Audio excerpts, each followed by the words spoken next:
Lifters have 60 seconds once the bar is loaded to get set up, get under the bar, and receive the command to begin the lift. During the squat, lifters need to start with their knees locked and listen for a squat command before beginning the squat.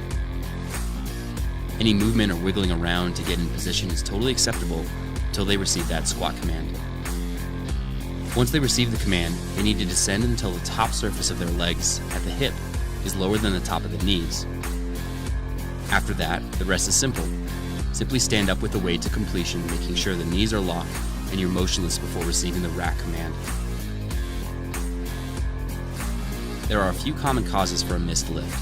One of the most common is that the lifter didn't squat deep enough. This is a red card. Or they started or finished the squat but their knees were still bent. This is a blue card.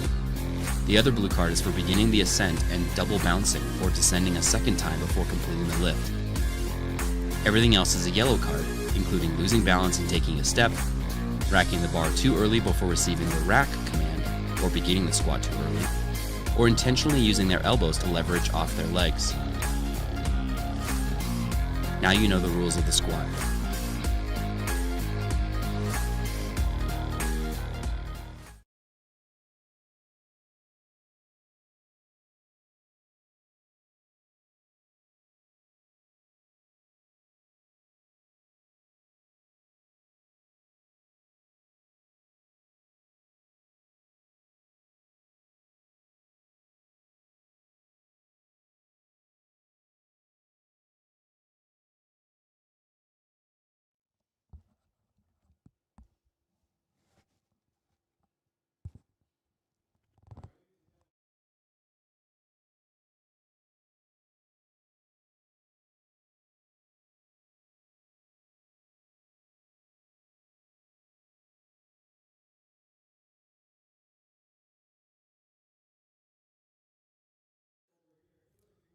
Test a little loud.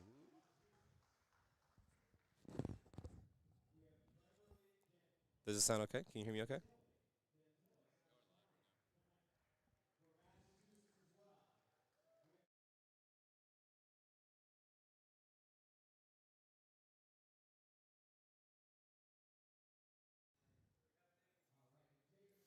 All right, what is going on, ladies and gentlemen? Welcome to the 2023 Northeast Regional Championships for USA Powerlifting here in beautiful Albany, New York.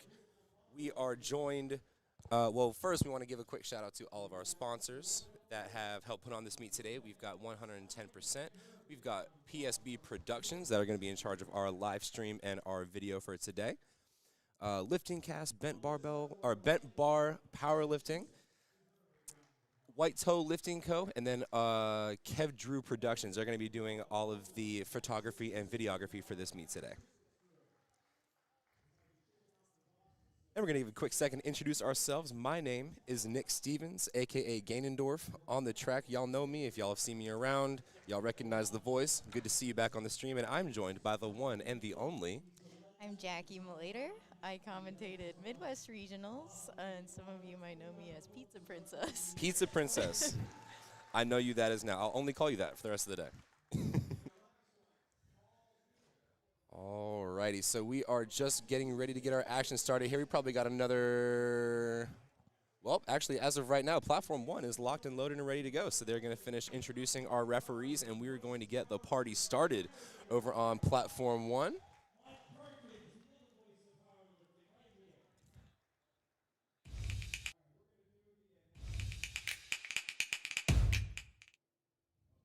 Okay, and then they're going to do the national anthem before we get started here. Yeah. So we're going to take a quick second to kind of go over the kind of the rules of the game for squat. If y'all have already tuned in, y'all kind of saw our beautiful preview that we made signifying the rules of the squat, the different regulations and the different bits of judgment that all the referees are looking for the lift.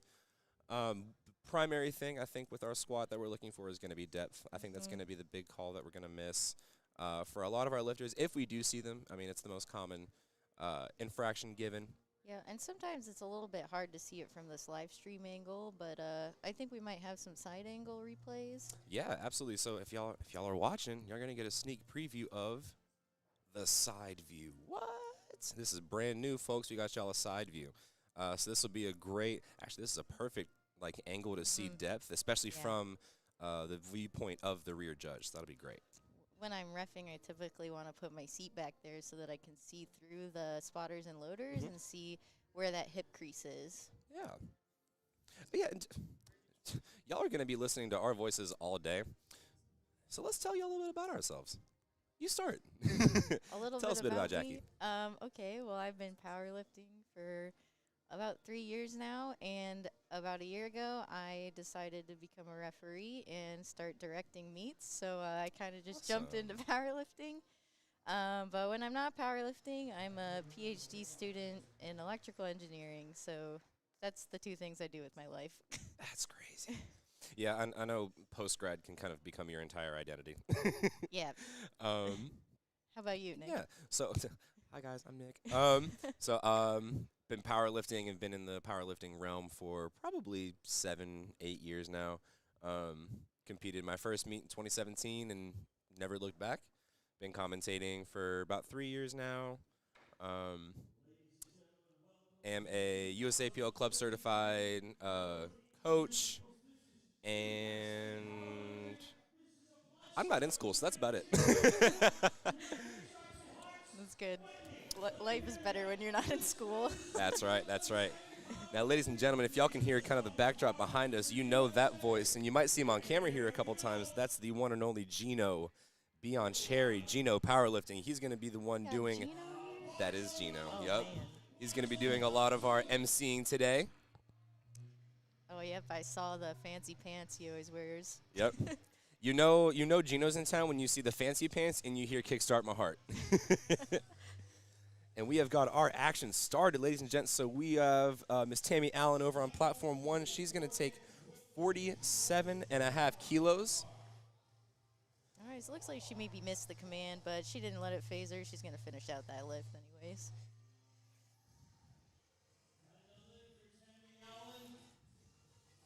And that does look like a no lift over on platform 1 for Miss Tammy. So ladies and gents, if you are watching at the bottom of the screen here, this is going to be kind of our heads-up display. So you'll see their name, the lifter's name, their weight class, their age group, and then you'll see all of the weights that they're attempting. You'll also see under that attempt a red light, a blue light, or a yellow light. That will indicate the level of infraction, or what was wrong with that lift to not do a white light. So as we see the color cards, we can explain what those mean throughout the lift, so you guys can learn a little bit about the technical parts of powerlifting. Absolutely. All right, we've got Yael over on platform 2. Okay. They're going to take 231. There we go. Looked like a great squat. Okay, and on platform 1, we have Joyce. She's got 15 seconds to take her first attempt. It looked like she had a little bit of a bobble, and I think she tried to get under the bar and just start immediately. So the head ref kind of just let her reset, wait for the commands, and we'll get the squat out of the way. But as long as she gets the start command within that time limit, she's good. A really great thing is the refs are here. They're on the lifter side, so if you need a little reminder before you get that command, they'll definitely help you out. Absolutely. Caroline Lewis on platform 2. There we go. And then Emma on platform 1, taking 72.5 kilos. She's one of our Teen 1 lifters, so she's very young and getting in the sport early. Wow, Teen 1. So, ladies and gents, that is between the ages of 14 and 15. I don't know what y'all were doing at 14. I definitely wasn't powerlifting. Nope. She smoked her opener.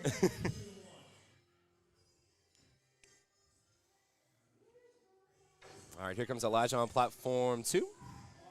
270 pounds. Very nice. Looked very deep. And now a lot of these openers, ladies and gents, if you're new to powerlifting or you haven't, it's been a while since you've hopped on a meet, you're going to see a lot of these openers move pretty darn quickly. And the mentality behind that is you want to be sure you have a solid squat and a confident squat to put a number on the board, because what you don't want to do is bomb out. And typically the scariest lift of the meet is that first squat. Absolutely. That's what I tell all of my younger lifters. You know, once you get that first squat out of the way, the whole rest of the day is fun. Yeah. So yeah, you want to build that confidence. Do you typically like to take your opener as your last warm up? You said you're a coach. So what's your philosophy? for Yeah, that? so in terms of like last warm ups, I schedule it in a way where it's kind of like more of even jumps from like their last two warm ups into their first attempt. So say they're opening at 120 kilo, right? I'll go probably go 115. No, 110, then 120, and then let's say 130, 140, so on and so forth. Yeah. That way we have even jumps all the way through. That way there's not a huge shock outside of what we can expect. But I have heard of people taking their openers in their warm-up room. I don't. And I don't quite necessarily agree with understand it, that, no. but I think if you have enough energy to take that twice, why are you wasting it? exactly. Hey, you should be a coach. Mr. Lee Rogers with a 3 white light lift at 137.5. We got Michelle opening up with 232 pounds at the weight class of 52 kilos, so that's around 110 pounds body weight, so it's over a double body weight squat. I think 110 is how much my leg weighs. I think. All right, so when you're setting up for the squat, you have to wait for the referee's commands, and so sometimes when you haven't done a lot of meets, it's easy to forget about that. No, absolutely, and that's one of the things that I try to work on with all of my lifters, especially like if they're newer or they don't have as much like platform maturity, I like to call it. Train everything to comp standard. Yeah. It's like even before you hop into any sort of meet prep, learn the commands, learn to train to those commands, because I mean it's not going to matter how much weight you move Right. unless you do it per the judge's standards. So. Yeah, and it's always nice to get like a good training crew who can do those commands for you, pretend to be Absolutely. a referee, just so you're ready for game day. Yeah, it's always good to know a referee in the gym. Looks like Prem has a very easy opener of 107.5 kilos, and he gets 3 white lights. I love his hair. Here for it. All right, Mr. Manuel taking 152.5. That is 336 pounds over on platform 2. Got the old school SBD red, white, blue singlet. I was going to say, I haven't seen that in years. Do you remember when SBD started selling like the Team USA, like American flag singlets, and Yeah. everybody went crazy? The good old days. All right, Manuel gets that start command. Looks like beautiful depth from our end, and we can even tell, looks like the angle's kind of tilted down a little bit. Yeah, so it's especially hard for us to see, so when we think it's depth, it's like That's one very of the things. likely depth. Yeah, that's another thing I like to tell people whenever I'm commentating and I only have like 1 or 2 good views. I'll always be like, you know what? I'm just a commentator. I'm not a judge yet. I think at high school nationals they called us the backseat judges because we got so many calls wrong. Yeah. I mean, it's one thing to be out here sitting in a comfy chair. It's another thing to be like a referee. They get in all these weird angles to make sure they see the best view. So I trust their judgment. Absolutely. So on platform 1, we're actually going racks in. So you can see the spotters and loaders are pushing the uprights in. Some lifters actually opt to do that for a multitude of reasons. What are those reasons? The reason why I tried it out was because when I walk out, I kind of swing the bar, so I like hit the uprights. So okay. that's one reason. Another reason is typically if you're like a really big lifter, a big guy, like for example Ray Williams, he gets his hands all the way out to the edge of the plate, so you'd want to put the uprights in so that you don't like jam your fingers on the way back in. Absolutely. I'm a wider person and my arms are even longer, but I've tried to go full width on the bar. It feels awful. I can't stand it. So I've luckily never had to go arms in. I mean, I guess for the walkout, it does feel a little bit nicer. All right, we got Trevor Schnitzer on platform 2. He's walking up to 407 pounds. Very nice opener. He's a teen too, so Yeah. squatting 400 as a high schooler. Where are these kids coming from? I don't know, man.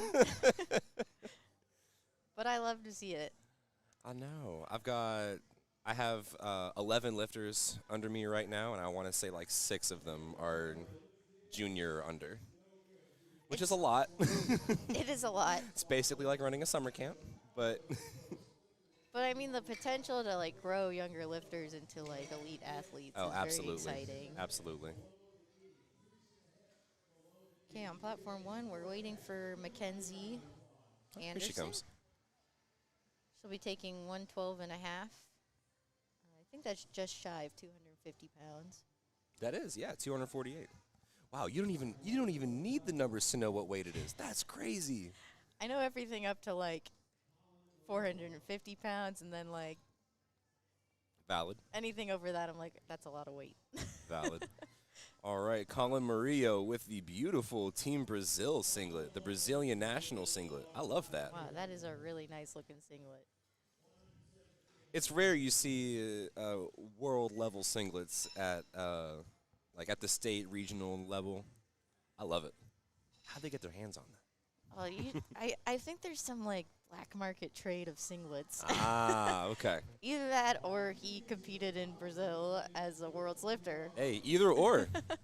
Either or, he's wearing it. That was a 3 white light lift. And Colin, he elected to go a little bit more narrow with his squat, and you're going to see a lot of lifters with a lot of different stances. Some lifters like to go closer in, give themselves more of a quad or a glute dominated squat. Other people like to go a little bit wider, give themselves more of a hamstring hip dominated squat. Got Patria taking 117.5. To your point, I think, that stance kind of widens the bigger the weight class gets. Oh, absolutely. Absolutely. I have yet to see, and I'm a big man myself. I'm in the 110, 125 kilo class. There's not a person above 90 with a narrow stance as far as I can tell. I think with the narrow stance, it's like very strong, but a little bit harder to get depth. Mm-hmm. And a lot of that comes from the hip mobility as well. Speak of the devil here, Matthew Lee, insanely wide squat. And it's going to be a 2 red light lift. So you see, ladies and gents, the red lights at the bottom with red squares underneath. That red square is going to indicate a depth infraction. We've got Saul Vargas coming up on platform 1, 303 pounds loaded up. That's 137.5 kilo. Got on platform 2, Eric Hogan. He coaches a lot of people in the Boston area. Oh, really? Oh, okay. yeah. So Coach Man's up on the platform today. It was funny, as a USAPL like certified coach, you have to have all your logos and all your things approved by the national office. I remember seeing his logo so many times. Really? And I was like, that is the coolest thing. It's a rack, but it's an H. Oh, that's wicked. Oh, he makes light work of that 200-kilo opener. That's about 440 pounds. That's right. And I can respect anybody with a headband. Saul has an easy opener as well, just over 300 pounds. There's nothing better than getting 3 white lights on your opening squat, just to It'll just build that eliminate confidence. all of the nerves. Yeah. All of them. Now me, I was, when I was in my prime, I was a squat specialist. So squats never really gave me that much nerves. But when bench and deadlifts came around, I was a wreck. Oh, I was an man. absolute wreck. Morgan Wilderman, as we are moving on to second attempts already on platform 1. 107.5 goes down nice and easy. I do love an efficiently run meet. I've done like those. I know there was this huge controversy about 4-flight meets on Instagram like a week ago. I'm of the camp of nah, I like the 2 flights and then I get the day over with faster because I agree. by time I get to deadlifts after a 4-flight meet, I'm just mentally checked out. Like, I say and a lot of times when you think about, you have to think about from the standpoint of the lifter rather than the spectator, right?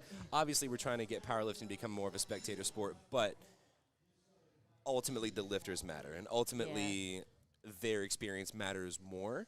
And so, if you're a lifter and you have to wait 4 whole flights before you can squat and bench, that is such a It's long tough. time.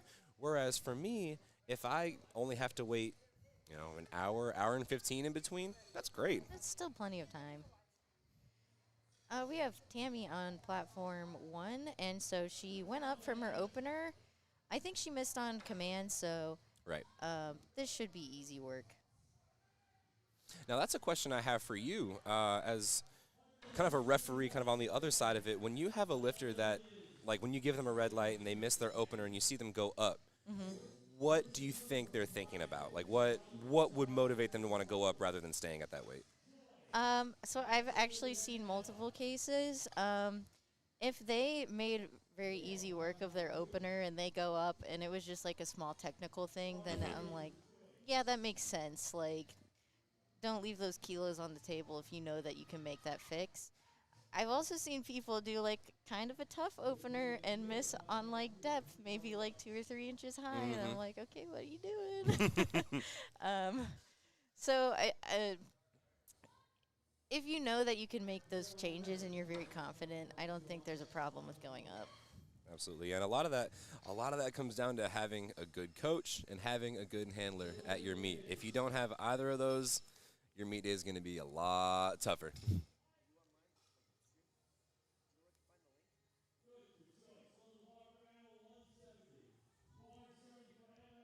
Okay, and then on platform 1, we have Emma coming up. She's one of our teen lifters. Emma Mancini. It looks like we're up to second attempts on platform 1 as well. So we are just cruising right along. Caroline Lewis with a very nice wide stance, and she's even got her name across the singlet. That's super cool. I'd love to get a custom singlet. I should do that. I told myself I was going to get a custom singlet, and then I got hurt. Oh, no. So I haven't worn a singlet in a while. All right. That's a good lift for Emma. Hopefully she can get a PR today with the way that second attempt moved. Absolutely. All right, here comes Elijah. She's going to take 127.5. That's 281. And then Miss Jenny Wang over on platform 1, she's going to take 214 pounds. So you might notice that some of these lighter lifters take a little bit smaller jumps than some of the bigger lifters we'll see here on the platform. And so it's all relative to like weight class. So like a 5-kilo squat jump for these weight classes is perfectly reasonable. Absolutely. And you got to think about too, weight class, and it's even more crucial when you move on to bench and you move on to deadlift, because it can be very, very fast. That intensity goes up, especially on bench if you're a lady. Yeah. I've got a few of my lady lifters. One of whom's a 56 kilo. She's 50, she's tiny, and so even like small jumps like 2.5 kilo, like even those can throw her off. Oh yeah. So super important. I'll smoke a bench and then I'll go up like 2.5 kilos and it'll be like a grinder and I'm like, how does this happen? Jennifer Wong, 135. Right, Paige taking a second attempt. She didn't quite get her opener, so let's see if she gets in the meet with this second attempt. Oh, And she's in. 3 white lights. All right, here comes that walkout from Miss Jennifer on platform 2. So if some of you are new to watching powerlifting, in order to register a total for the meet, you need to get at least 1 attempt of each of the squat, the bench, and the deadlift. That's right. That is. I kind of mentioned it a little bit. I did say bomb out, but I realized I didn't really explain what that meant. So thank you. Oh yes. So if you don't do that, it's called bombing out. Yes. Yeah. That's just you're out of the game. And so what that means is you're not able to post any sort of total. You don't stand for any placings or anything like that. You can't. I think you can still. No, you can't get records. You can't attempt any records or anything like that. You can still finish out the meet. Yeah. And you can still add numbers to your personal total, but it won't be registered for the meet. Yeah. All right, Mr. Lee Rogers, 145, 319 pounds. It's a very smooth 3-plate date for Mr. Lee. You saw he chose to go a little bit faster on his descent there. I wish my knees could handle that, but they cannot. So, some people like to use that rebound to get some power out of the bottom of the squat. My knees would snap. Yeah, I like to have a little more control, but Yes. if you can manage that, it can be very powerful. So Yeah. I mean, case in point, Jamar Royster. He's a dive bomber. was that? Did he compete dives. at the TBS meet? Or I'm thinking of someone else. You might be thinking of someone else. I don't think he did TBS yet. I think he's doing nationals. This is his next one. But I mean, he'll just dive bomb 800, and it's nothing. Again, if you can make it work. Ooh, Mr. Phillip with a strong grind on platform 2. We'll see if he goes up maybe 2.5 kilos after that. Try to build the total just a little bit more. Yeah, and that's a good approach that I think a lot of people don't often think about. If you have a second attempt that's a little bit heavier than you imagined, it's okay to only go up 2.5 kilo because you're still chipping away at that total. Right, and actually some people, if their second attempt is too hard, they'll actually just scratch their third and save some energy for their bench and deadlift instead. Which I, as a quote-unquote new generation coach, I am fully okay with scratching attempts. I have definitely done that before. Ladies and gents, you're watching on platform 1. I think we just got a state record completion by Mr. Prem. Nice work. We missed that. I gotta have my lifting cast is down. That's why I didn't see it. There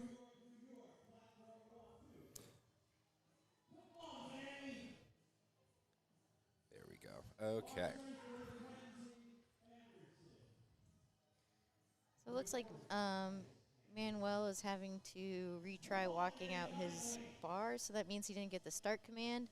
He's got 5 seconds before the timer goes out, so we'll see if he gets that command. Ooh, he got that command with 0.3 seconds left, ladies and gents. That was a buzzer beater. Wow, and it was a good squat, too. Yep.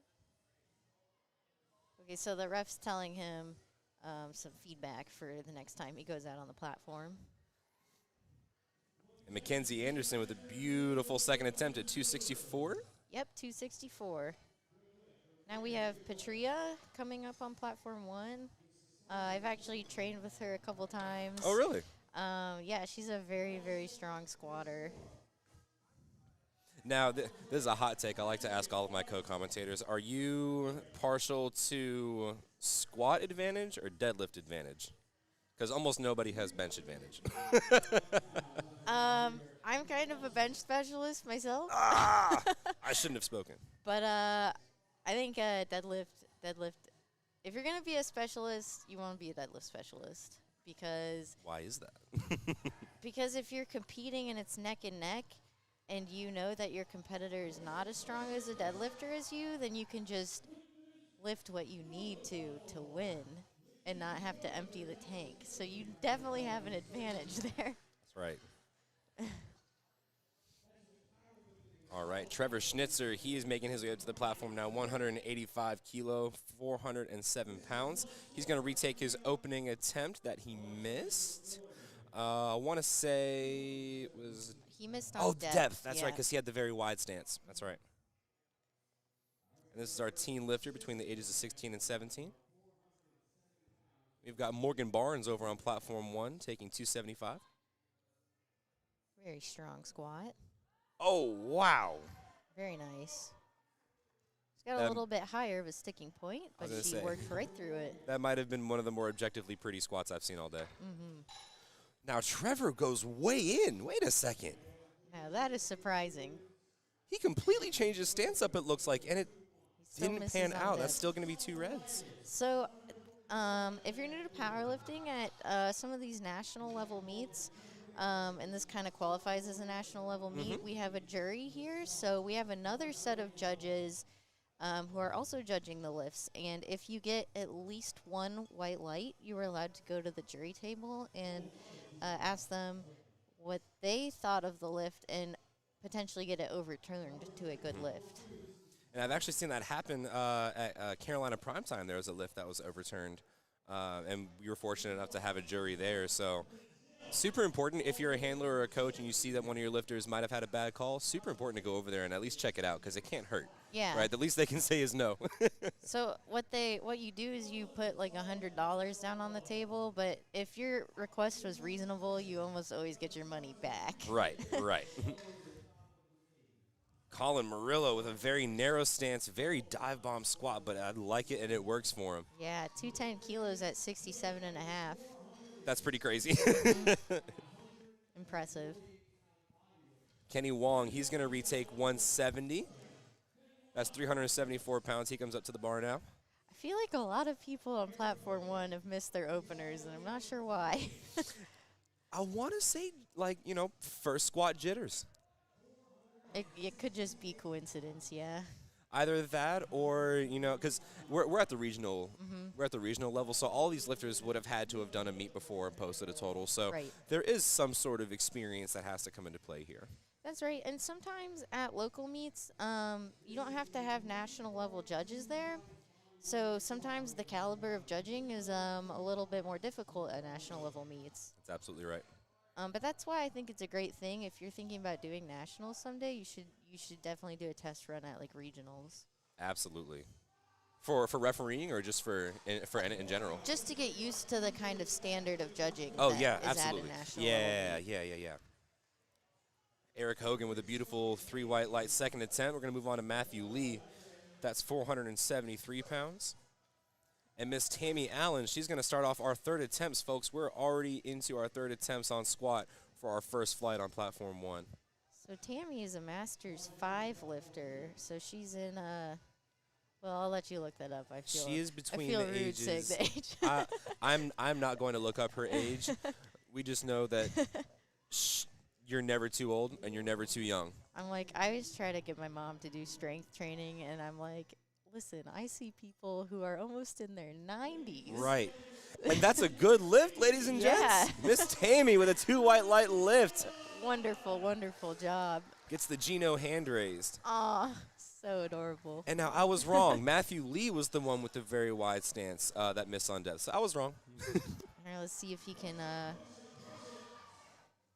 Like he had a little bit of a get bobble at on least his way 2 up. white lights. That's all we need. 3 And he white gets lights. 3.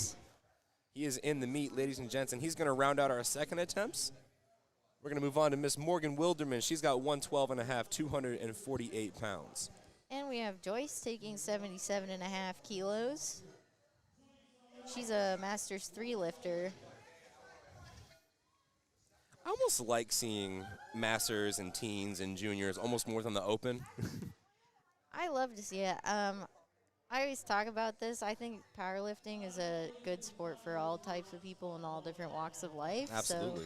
So to see everyone out there being united by the sport, it's just a really great thing to see.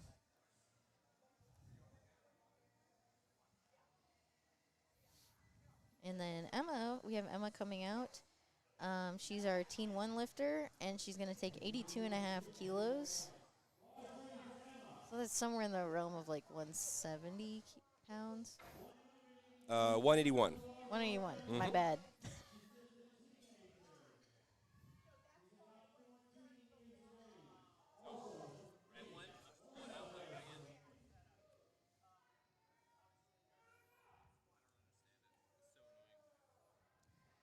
All right, we've got that stream loaded back up on Platform 2 for y'all.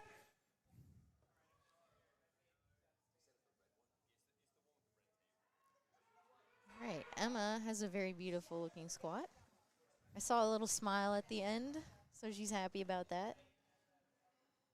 And I would be too. 2 white lights. lights. To finish out 3 for 3 on squat has got to do so much for your mental going into bench. Yeah. Confidence is everything. Absolutely, and especially in a sport where, powerlifting's such a mental game more than anything because it's only you on the platform. Right. Oh, what a grind for Yael. Oh, So close. Referees give her that replace command. Shout out to the spotters and loaders for keeping her safe, walking her back Yes. into the rack. If you want to know who's really behind the meet, is our spotters and loaders. None of this would be possible without them up there on the platform. Absolutely, and we want to. You're gonna hear Jackie and I talk about it all day. Like spotters and loaders, 100%. Like they make the meet, they make the tempo of the meet. They're keeping our lifters safe. Without spotters and loaders, we don't have meets. Exactly. So if you're involved in powerlifting and you want to give back to the community, then definitely consider volunteering for a meet. Absolutely. It's almost a requirement that I have for some of my newer lifters. Like, if you want to compete, you're going to volunteer first because you have to know what the other side has to go through in order to make sure that you have a good experience. Here's Michelle Waters. She looks like she's going to retake 112 and a half. So she has to get this lift to have a total in the meet. And I'd like the smooth squat. And that's 2 white lights. All right, so that's a big breath of relief.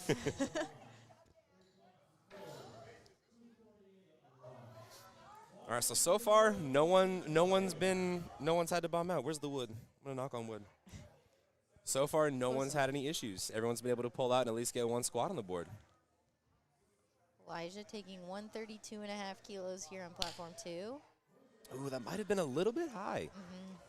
It looks strong, but And it was, yep. So most often one of the ways you can kind of tell if you're watching at home if the lift will be called on depth or if it was called on depth. Most likely it's one of the 2 lights on the side. That'll indicate our side judges would have seen depth, and they definitely have the best view of that. yeah, so typically the front judge doesn't call depth as often, but as a ref myself, I have called depth from the front. Oh, it can be. I mean, we have a front view, and we could kind of plainly tell. So, and that just goes to show, if you're a referee and you know the call and you know it, stay confident in it because chances are you're right. And, at the end of the day, like, refs are humans too, but most of the time, they're right. And that's why they're in the chair and you're not. Sorry. And that's why there's 3. That's why there's 3. That's right. All right, so Paige makes it through that sticking point. Let's see if she gets that lift. Yes, just over a 250-pound squat for Paige. All right, now Mr. Prem's walking up to platform 1. He is already a state record attempt under his belt, and he's about to do another one. State record attempt squat, 259 pounds. Raw Masters 3, 67.5 kilo weight class. That must be crazy to be your own record. All right, As a Masters Paige 3. is very happy out here in the hallway. Oh, we can hear the shouts. We see the joy. We see the happiness. The big old wet kiss from Mom. Y'all can hear that on the mic. All right, let's see if Prem can beat his own state record. Yes, he absolutely wow. can. What? I think he had 2.5 more kilos in there. Prem and Lee, both very strong squats, but it looks like Mr. Lee on platform 2 will be a no lift on depth. And unfortunately, he cannot contest that lift since there were 3 red lights. That's right. All right, and we are moving right along, folks. Mackenzie Anderson, she's going to take 275. And Mr. Phillip, he's going to take 330 kilo. Or 330 pounds, excuse me. That's 150 kilo. I'm going to do that a lot. It's all good. We'll be here for a long time. I'll at least be on the mic all day today and tomorrow. So if my numbers are weird, sorry in advance. I'm doing my best. Well, we're so happy to have you. Having commentators on the live stream makes it much more interesting to watch. Oh, no, I absolutely agree. Watching a lifting stream without commentary. Well, I don't know about me. I'm not boring. hyping myself up, but just from like me watching lifts, like live streams, it makes it a little bit better. Oh, no, absolutely. Oh, here comes Phillip. Oh. He kept inching and just ran out of gas on that last attempt there with that sticking point. He'll still finish out 2 for 3 on squat, which is phenomenal. So that's one of the strategic parts of powerlifting is knowing how much do I have, like, for that third attempt? So if you would have called maybe 2.5 kilos smaller of a third attempt, it could have been there. Right. So Exactly. it's just the tough part of the sport, and you get better at it the more experienced you are. Yep. And again, case in point, it's all the more reason why you should have a good handler and a good coach behind you, because they're generally someone that knows you, they know your strength, and they know, how much more you have. Right. So Generally, is someone you've. what's a handler? So you a explain handler that? is. Yeah, thank you. I'm kind of just shouting out terms. So a handler, it can be your coach, it could be your friend, it could be a family member, it could be anybody that knows you as a lifter in all of the ways, right? They know the speed of your lifts. They know how to keep track of your mental health on meet day. They know how you respond to good lifts and bad lifts, Generally, you want a handler there so they can call your attempts. They're the ones that kind of take all of the stress away from you, so you only have to focus on lifting. Yes, so it's very important to have a good handler. Yeah, and Morgan Barnes, unfortunately, it's going to be a no lift. Just ran out of juice on that third attempt there. Still got 2 lifts in for squat. Absolutely. And Saul Vargas, they're going to retake 147.5 kilo, which is 325 pounds. Nelson Castillo on platform 2. One of our Team 3 lifters.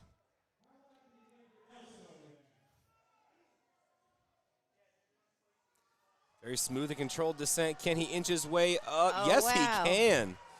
Now, I can see where a judge might say up and down movement, but hey, I'll be wrong because there wasn't any, and that was white lights anyway. So, Yeah, so the bar can stop, it just can't go down. and hey, the bar didn't go down. Another thing is that the bar can go up unevenly. Yes. So Yes. as long as the center of the bar doesn't go down, it's technically a good lift. Now, if you're on the side, sometimes it just looks like the bar goes down. So, but that's why there's 3 judges. All right, here comes Mr. Trevor Schnitzer. Now that I know who he is, he's got the very narrow stance, Yeah. but was having issues with depth here. So let's see if he can sink this one. This will be 407 for a third attempt. Yeah, he needs this to stay in the meet. So hopefully out there in the viewing area, he's got the whole crowd behind him. That's right. And ladies and gentlemen, if y'all are watching over on platform 1, there's a little red line on the top of the.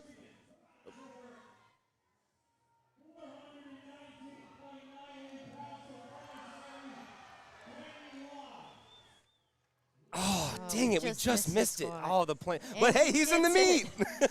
Of course, we missed the one lift where he's in the meet. Sorry about that. We're going to try and get on that. Platform 2 camera's being a little weird, so we'll try and be on that as best we can. But ladies and gents, if you're watching on platform 1, we've got an American record attempt. Yeah. 190 kilo for Mr. Kenny Wong, third squat attempt. So what's this record for? Because I don't know if we Oh! set records in the guest division. So it's most likely for his weight class. So Okay. in meets like this, like regional meets, you are allowed to come in as a guest lifter if you're outside of the region. I see. I Yep. see. So let's say he's from like Texas, Florida, whatever. That's not in the Northeast quote unquote region. Northeast region is like from Maine to Massachusetts, Right. or Maine to New York, excuse me. And so anywhere outside of that, if you want to come in and compete at regionals, you can, but it'll be as a guest lifter, so you don't post anything for like for the the meet different region, right. placing itself. I see what you're saying. Okay. See, I didn't know that. Now Colin Murillo, my gosh, 220 kilo, Wow. a big 485, and he is stoked about that one. Oh, I wish we had a replay camera for this meet, because that would have been a phenomenal replay to see. Well, looks like a little bit of double bounce there on platform 1. Oh, well, good lift anyways. Yeah. And it looks Do like I that head know? judge actually called depth, so hey. Y'all are going to get used to this, folks. We're going to be wrong a lot today. I'll just own up to it. Oh, yeah. I'll accept it. Oh, no, I love being wrong. It's my favorite thing. Now, we are on our first attempts for our second flight on platform 1. It looks like we are finishing up third attempts on platform 2. Matthew Lee. He's the our wide stance. Yep. And if I'm not mistaken, he's our last squatter for this flight. He's got that 110% gear shirt on. Shout out Kevin Papa. A little bit of good product placement there. That looked like solid. That looked like right there. That looked like a good squat to me. We'll see. And Perfect. It is 3 white lights. lights. Oh, it looks like I was wrong, ladies and gents. We've got one more squatter, the Mr. Eric Hogan himself. He's going to take 485. As a 67, that's crazy. Imagine being strong. That sounds like a cool thing to be. Can't relate. Could be fun. All right, Miss Melanie's coming to the platform now. She's got 248 kilo getting loaded up now. My voice just cracked.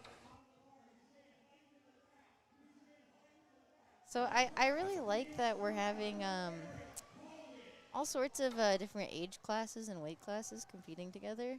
Absolutely. Eric Hogan getting focused up. He came to Titan to train the other weekend too, and he does this very elaborate He does his little setup. Does a little wiggly woos and gets his little jazz hands. That was a pretty wide squat for Melanie. I think Melanie. Come on, Eric. Ooh, that's a clean very squat, nice. Mr. Eric. And now see right there, that's the kind of squat that I would rather see. Oh, yes, I got the celebration. Okay. But that's one of the things you want to see, especially with a third attempt squat like that, like a solid attempt, but he very clearly had some left in the tank. So he's going to save a ton of energy and a ton of strength going into bench, and especially on deadlifts, that's going to carry over very, very well. I think that's where some of that maturity as a lifter comes in. Like, yeah, you could hit like a huge PR, but at what cost? You know, you might lose some on your total in bench and deadlift instead. Exactly, and I've made mistakes like that just as a dumb young lifter. I've wanted to go all out on squats, and I have, and it's worked out great, but then I fry myself come bench and deads. All right, we're getting the bar loaded up here for our second flight over on platform 2. Monica DeBarros, she's going to take 181, representing Level Up Training Systems. We've got Nicole Carrier. She's getting under 264 pounds now on platform 1. So how the flights work here is that I think we're running 2 flights, right? I believe so. Let me look at our board view real quick. So anyways, per session, we have a certain number of flights. I think it's 2 here. But what we do is that we run all 3 attempts in the first flight, and then we go straight into all 3 attempts on the second flight, and then we'll take a 10-minute break between each discipline. That's right. Yeah, so we do have 2 flights, looks like, for both platforms. So 2 flights, 2 sessions, 2 platforms. This is going to go pretty efficiently. We're going to be out of here by 6. We've got Corinne here on platform 1 taking 125. That's about 275 pounds for her opening squat attempt.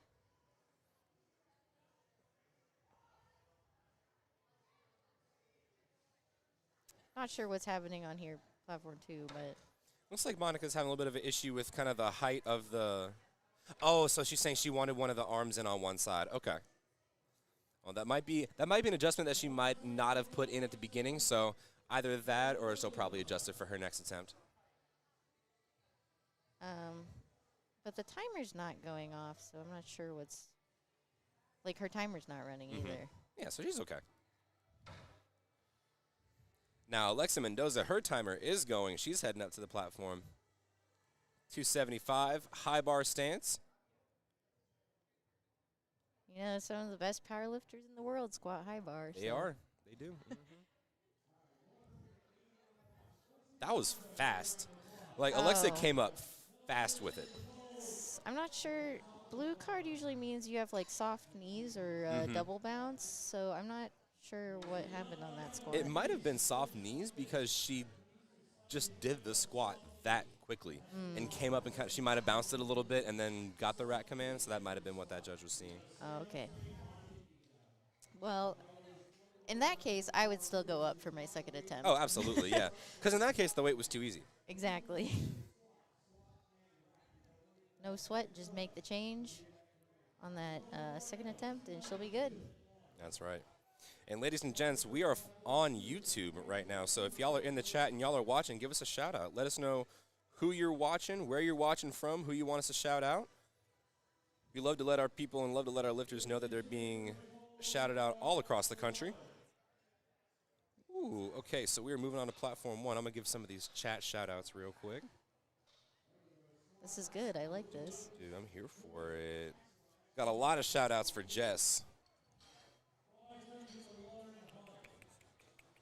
There is not, unfortunately, a live scoring link. We don't necessarily have those, quote-unquote stats up yet. So Jackie and I are going to do our best. We're going to try and give you the best kind of look into those stats as we can. Generally, we won't see any sort of jockeying for placing or anything like that until right around the first or second deadlifts, Right. because that's when we start to see all those numbers kind of fall into place. So if you know your lifter's division, and you look at the live stream at the bottom, you'll see something that says forecasted and then their place. So that gives you like their forecasted finishing, but that's only for their division. So you kind of have to know like what their weight class and what their age class is. That's right.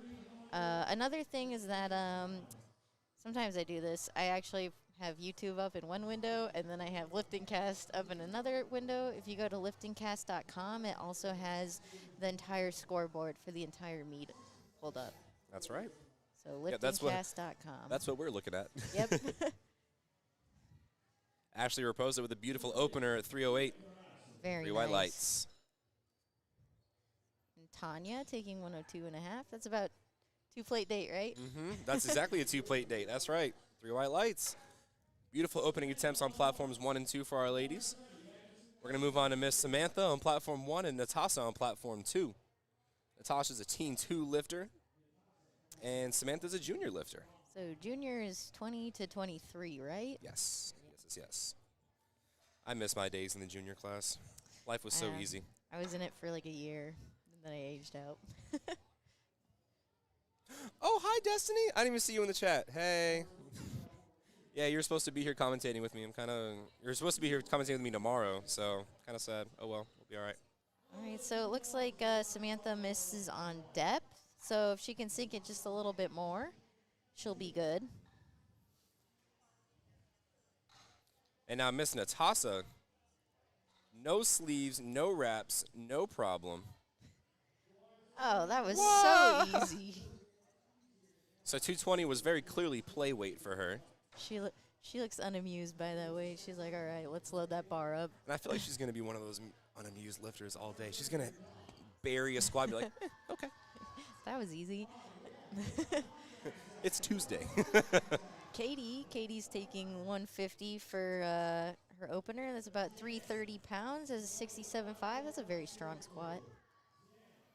And we've got Miss Dawn on platform 2. 237 even. That's going to be 3 white lights. Beautiful squat on both platforms.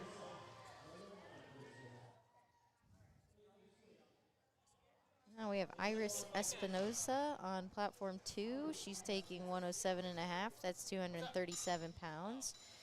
And then we have Jana on platform 1. She's taking 157.5. That should be just shy of 350-pound opener in the 67.5 class. So that is much more than double body weight.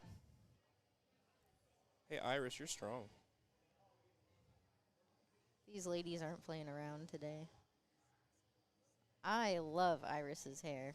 I was going to say, between her and Prem, they might be in the running for best hair so far. Wow. 3 white lights. Here comes Miss Jenna on platform 1, rocking my favorite. Ooh. A little bit of a stumble on an otherwise easy opener. Yes, that's going to be a no lift. So when you're squatting, your feet cannot move around. Once you get that start command, your feet must stay planted on the floor. Yep, so even if you make, it's almost similar to your butt coming up on bench, right? Even if it's a beautiful lift, even if you hit a heavy weight, if that butt comes up or if those feet shift, it won't count. And so that brings up the importance of wanting and needing to train to comp standards. I think the worst way to fail a squat is by skipping the rack command. Oh. Yeah. Me personally, I have yet to do that. I did it. I did it at the Arnold. How embarrassing. Oh, you did the Arnold. I did. Y'all, Jackie's strong. Eh, Jackie's strong. She got an Arnold invite. I did not get an invite. I signed up in like 3 minutes of it opening. Which meet did you do? Or which, I did the amateur. So the pro card battle. you for did the Pro-Am? Yeah. Where, what's her name? Christiane Hazard got her pro card.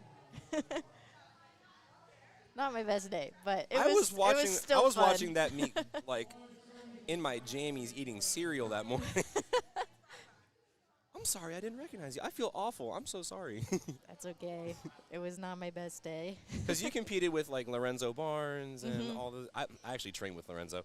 But, yeah, Look at that. We've got a celebrity on stream, folks. I would not say that, but maybe one day. Folks, raise your hand if you made it to the Arnold.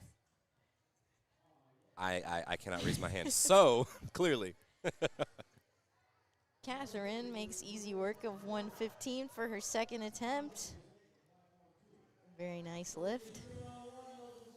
All right, Miss Jordan Rocca on platform 2. She's going to take 248 pounds.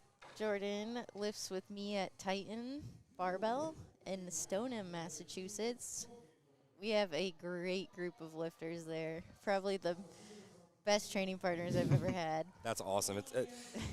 Powerlifting is such a community-based sport, and if you can find good people to train with and good people to compete with, your experience in this sport is going to be so much better. Right, and it's also just beneficial to you as a lifter. Like, in that supportive atmosphere, there's a lot of good feedback going around. So, Absolutely. on top of it just being fun, like, you get technically better. Absolutely. And Miss Melanie with an absolutely beautifully sunk second attempt. We're So seeing she got a lot of shout-outs. Her and Jess on platform 1 are both getting tons of shout-outs in the chat today. All right, well, she has one of those wide stance squats, but, I mean, she hits depth very well. I could never. I've tried the wide stance squat, and I ended up ruining my hips. It's not for everyone. It's not. Megan doing easy work of 120 kilos. 3 white lights.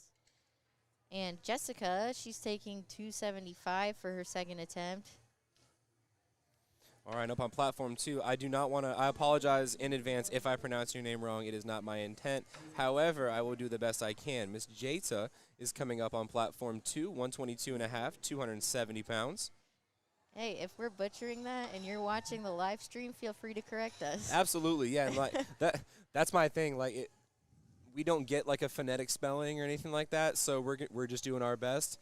It's not our intent to mispronounce. So if we do, just let us know. All right, Miss Nicole, she's going to go up 7.5 kilos on her second attempt. And Miss Jata gets the start command on platform 2. Easy opener. Wow. She's got some quads. Wow. Goodness me. She walks off like, it ain't no thing. That was easy. And now that was, now she looks like one of those lifters that's just built to squat. Oh, yeah. Built to squat. So, correct me if I'm wrong, but it's better to have small femurs in the squat? Correct. Yeah. Correct. Yeah. So a lot of times folks, if you're watching it at home, body leverages and your body mechanics matter so much in this sport. Mm-hmm. They matter so. Oh, wait. I'm gonna pause what I'm about to say. If y'all are watching on platform 2, Carly Cummings, we got a special request for her right before the meet started to give a shout out to her 3-year-old son. I apologize. I will get your name. I think, oh gosh, I'm awful. I did forget the name and I said I wouldn't forget. But your mom is squatting and she is absolutely blowing up this opener squat. 292 pounds. That's almost 300 pounds for mom. Wow. 3 white lights.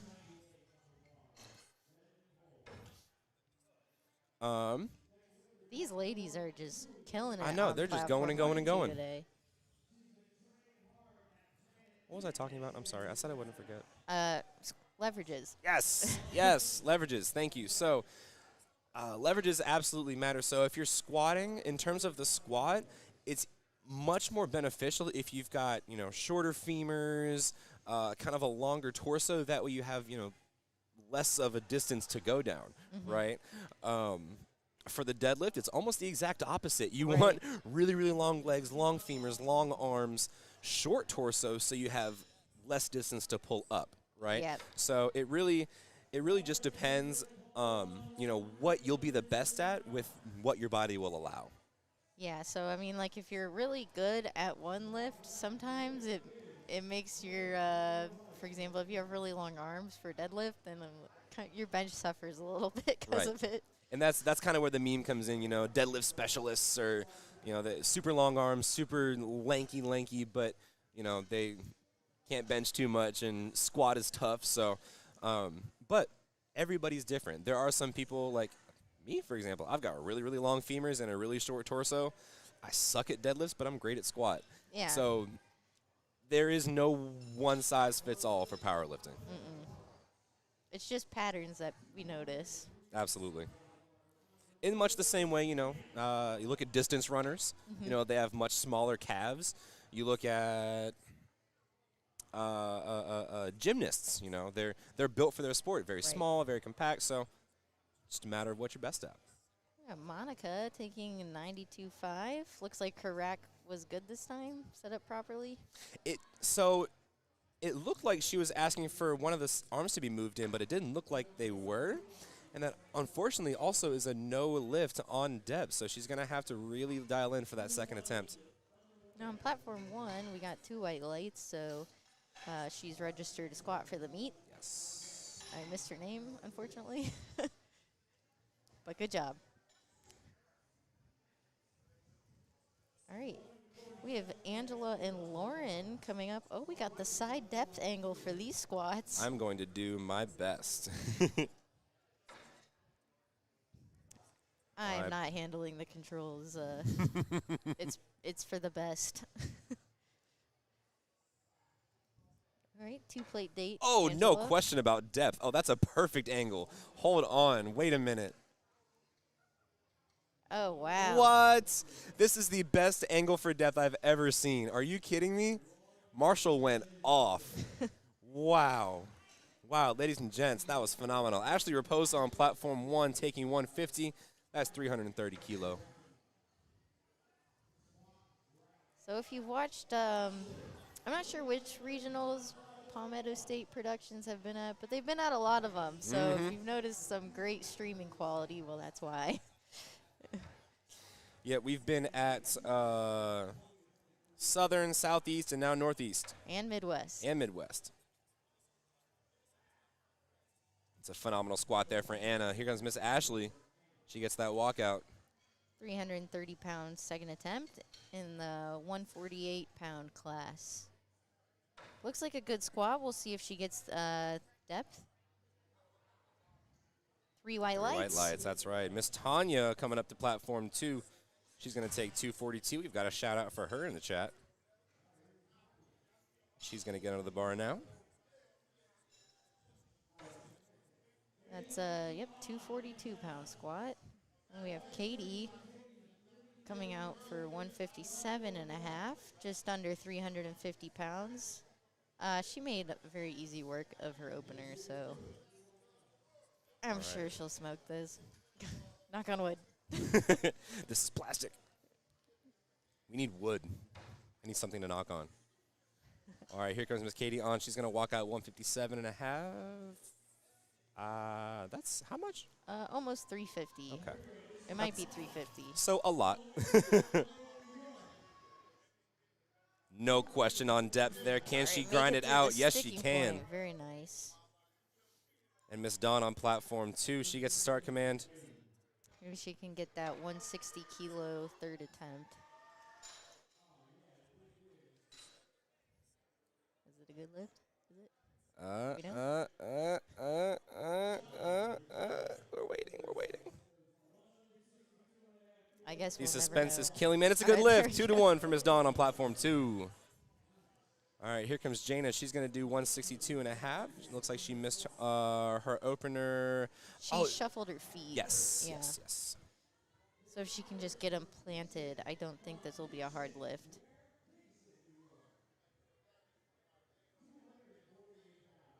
There we go. Very clean. And That's she's rocking one of my favorite A7 singlet colorways. the ice. Yes. I call it the cool blue Gatorade. And so A7 is also one of our sponsors for this meet. And Yeah. they're always at the big USAPL meets. And I've met the owner a few times. Have or you? at least one of them. He's a very nice guy.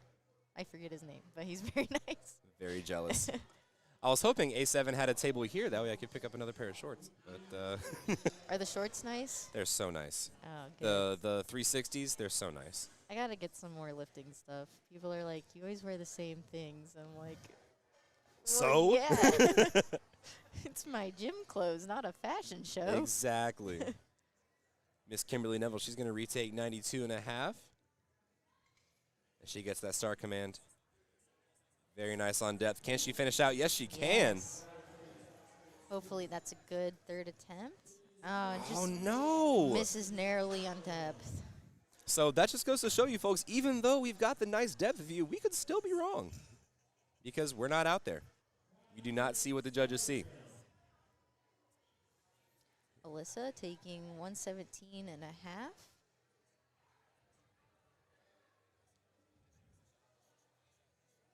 Oh, and she grinds that out. So that's a second attempt. We'll see if she goes up maybe 2.5 kilos. I would picture her not going up more than 5. 2.5 would absolutely be the safe bet there. Well, we'll see. I'll say we've been wrong before. We have. Catherine Berger, 125 kilo. She gets her start command. So, yeah, some people are just have this amazing ability to grind out squats. So, if it looks slow to us, it could be like That could be not that RP8 for them, hard yeah. for them. Well, that's unfortunately going to be a no lift on platform 1. Here goes Miss Jasmine Sepulveda. She's going to take 264, representing Outcast Powerlifting. Where is Outcast out of? I have no idea. It shows up on the lifting cast, so I'm going to say their name. All right. Oh, big grind, big grind. Can she finish it out? Yes, she can. Now, again, another grinder for their second attempt.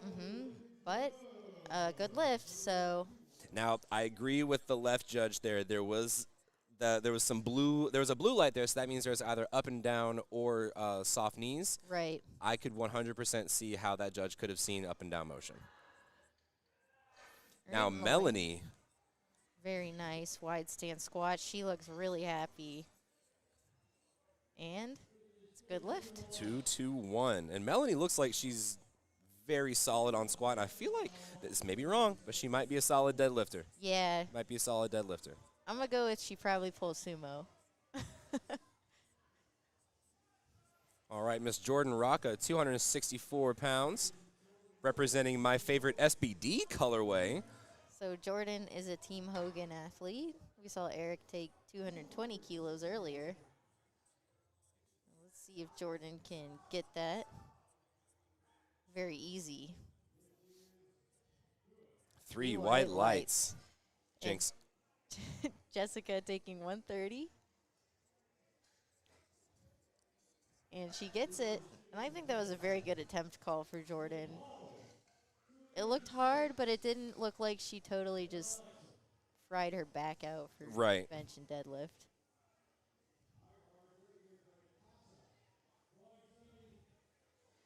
Okay, Natasha taking 127.5 for her second attempt. Looks like platform 1's moving a little bit faster than platform 2. It's Yep. no problem.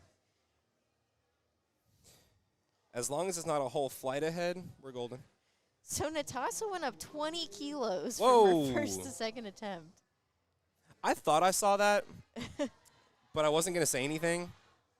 Unfortunately, no lift for Nicole, but she only lost 2.5 kilos on her total, so that's really okay. Nothing see, to be that's too upset the- about. That's the call that that's the sort of thing that we were talking about, from a strategic standpoint. If you only go up 2.5 kilos and you miss, you've only lost 2.5 kilos. That's Exactly. plenty of room to still grow for the rest of the meet. Megan, she's taking 127.5. It looks like a good lift to me. She's wearing Iron Rebel sleeves, so another variety of stiff sleeves on the market. One of the many. You have so many to choose from, folks. Alexa taking 137.5. Easy work of 300 pounds. 3 white lights as well. So some people claim that they don't get anything out of stiff sleeves. They're wrong. They're They're lying to themselves. I think they are, because I wear my soft sleeves for like my my tertiary bench day, and it feels a lot harder.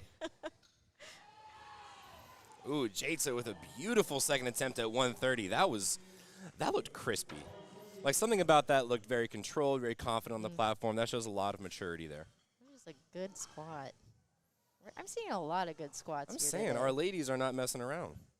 Corinne Sadinsky moving right along with third attempts. 308. So that's above a double body weight squat. For Oh, Corinne. wow. She took a 5 kilo jump. Very careful and controlled. It looked like a good lift, so we'll see what the judges say. Unfortunately, she misses on depth, Yep. but I think next meet, that could be like a second attempt.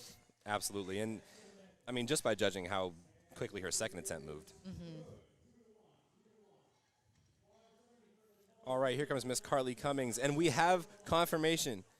Callan, if you're Callan. watching, Callan, if you're watching, I want to hear all of the shout-out. I want to hear all the cheers from Mom. She's about to come up. She's about to squat 314 pounds.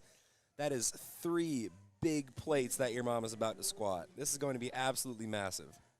And she's got the bedazzled belt. You can't tell her nothing. Oh, wow. Nicole Franco on platform 1 with a big, ooh, what a finish. Wow. She really pushed past that sticking point and gets 3 Wow. white lights. Oh, something All about right. getting 3 white lights. I'm like, yeah, I earned that lift. That's right. It looks like it's going to be a 3 white light lift for Miss Carly, and it is. Phenomenal work there. We've got Miss Monica DeBarro. She's going to go up 2.5 kilos, still trying to play the game a little bit, still trying to get that number on the board here. She did miss her first 2 attempts, so we'll see how that pans out for her. Hopefully the crowd gets behind Monica if you're watching at home. Absolutely. Give And a that's, cheer for Monica. honestly, I love when the crowd's behind me on a squat because I feel invincible. Yeah, I'm like, I truly think it helps. Oh, absolutely. No, like the mental aspect of powerlifting is so beautiful to me. Oh, Samantha with a phenomenal grind. I think that's good depth. Perfect call. Perfect attempt call. Good It's going lift. to be 3 white lights. Here comes Miss Monica DeBarros. She needs this weight. She needs to sink the squat. I believe her second attempt was, I do fear that's going to be a depth call for Miss Monica. And unfortunately, it is not a good lift. So Miss Monica, unfortunately, because she was not able to post a good attempt on squat, she did what we call bomb out of the meet, which means she won't be able to post a total or to go for any records. But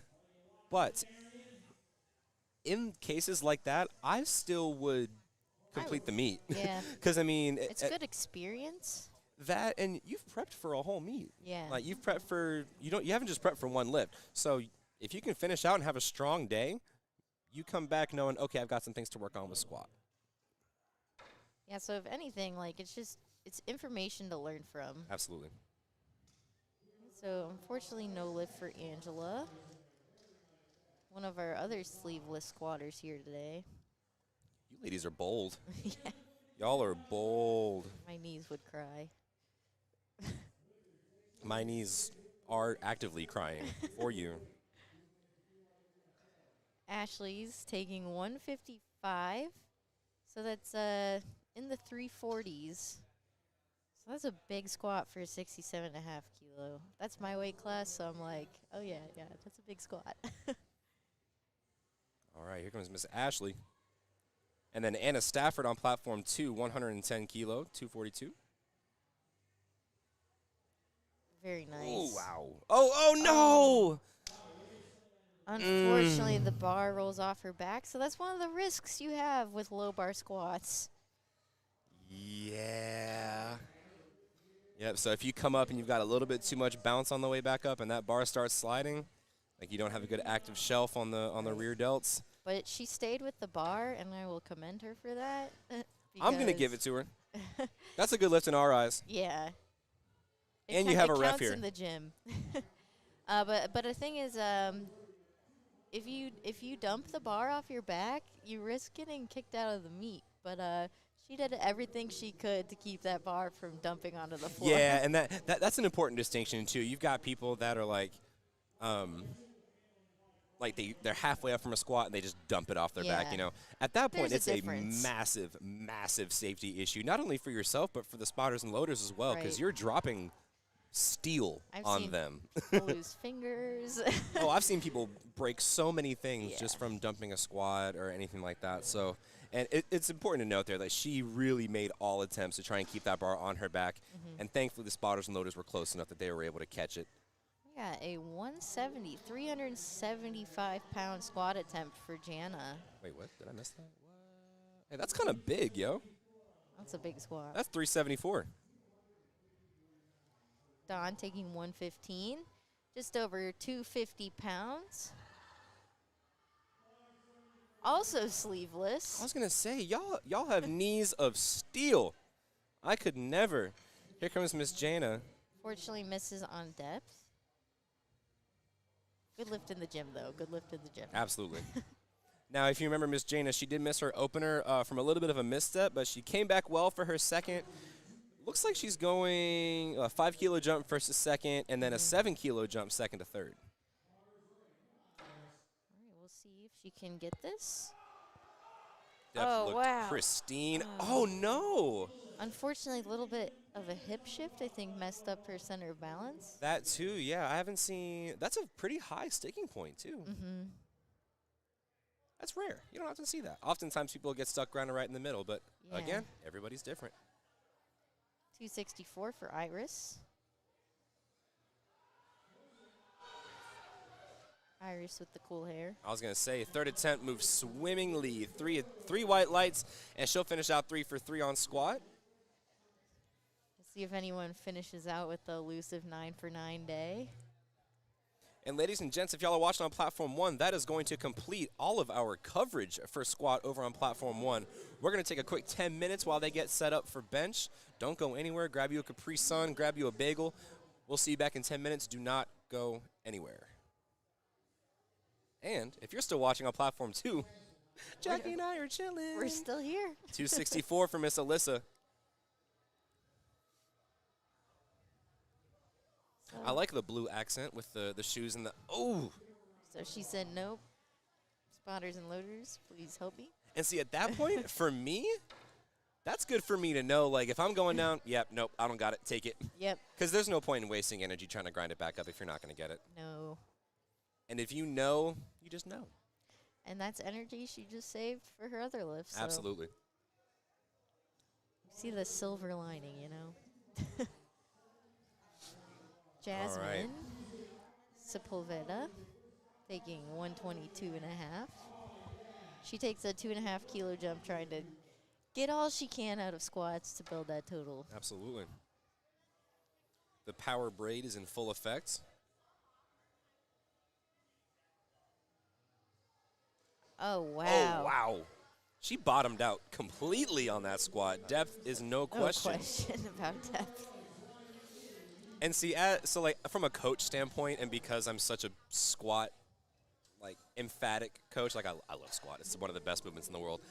But from that standpoint, I would almost rather a lifter dump it, like go straight bottom out, and then we work up to like good competition depth, rather than them already go into training and think, oh yeah, no, that was depth, and it be 3 feet high. Yeah, it is a little bit harder to get people to sink their squats than just cut depth a little bit. Absolutely. Often, one of the things I've told my lifters is just like, let your legs do some work. Right. Let your legs work. They're there for a reason.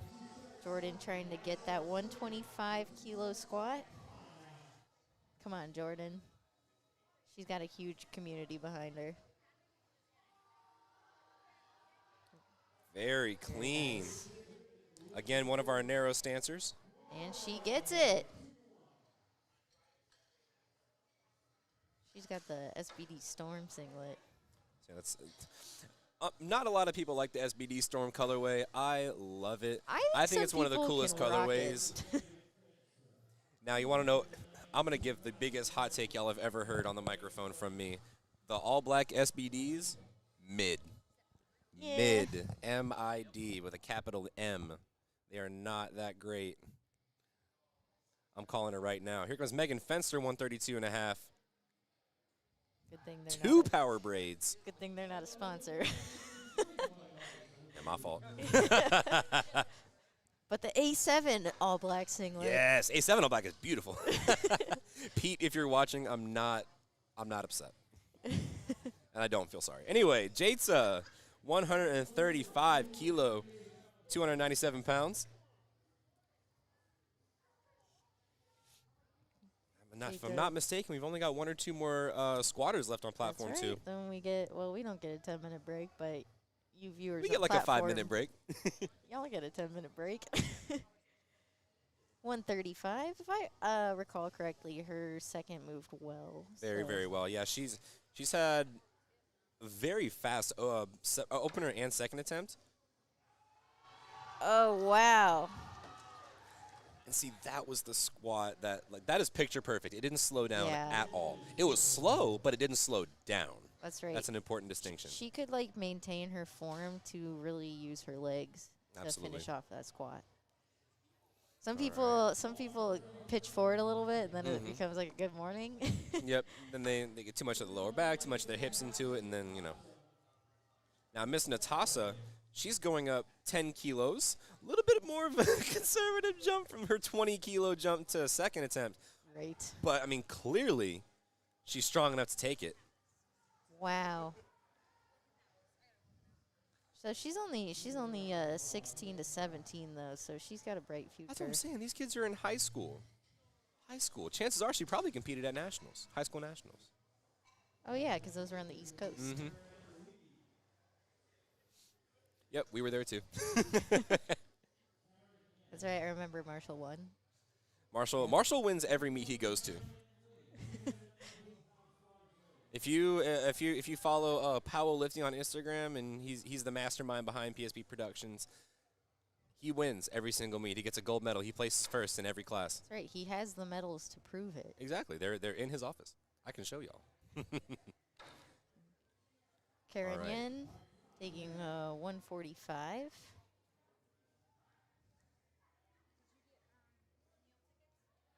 All right, slow, but she manages to What discipline? get it out of the sticking point, and she gets 3 white lights. What discipline, ladies and gents. That was a well-earned squat. That's a way to stick with it. Now, a lot of people, especially the younger kids, they'll just dump it after that. But that was phenomenally stuck with. Excellent work. And now Miss Carly Cummings, Mom of the Hour. Callan, if you're watching, Mom's about to take her last squat. Let's go, Mom. 147.5, 325 pounds. She's also a Team Hogan athlete. Is that what the lifting cast says? It is. I was like, how'd you know? I should pull that up, but maybe later. It's okay, I got us. 147 and a half, so that's in the 320s. Probably 325, right? Yep. 325 exactly. Oh, wow.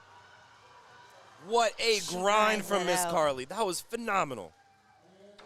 And she gets 3 white lights. What a celebration from Mom. Big jump into the coach's arms. Oh, I think so she happy to got see that. 9 white lights on squats. I think so. Yeah. And now, ladies and gents, that is going to wrap up our coverage for squat on platform 2. Do not go anywhere. You go ahead and grab you some Sunny D and grab you a slice or two of toast.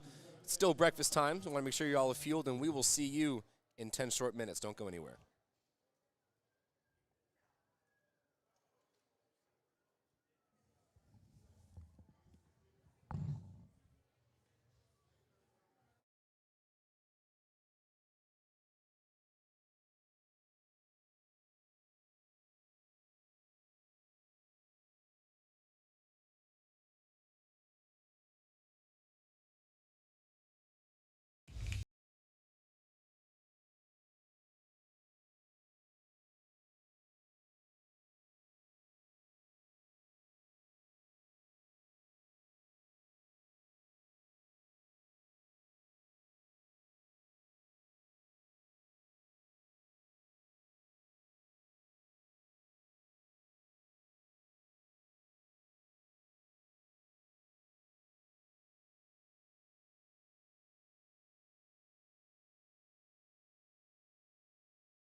Lifters have 60 seconds once the bar is loaded to approach the bench, set up, unrack the bar, and wait for the start command.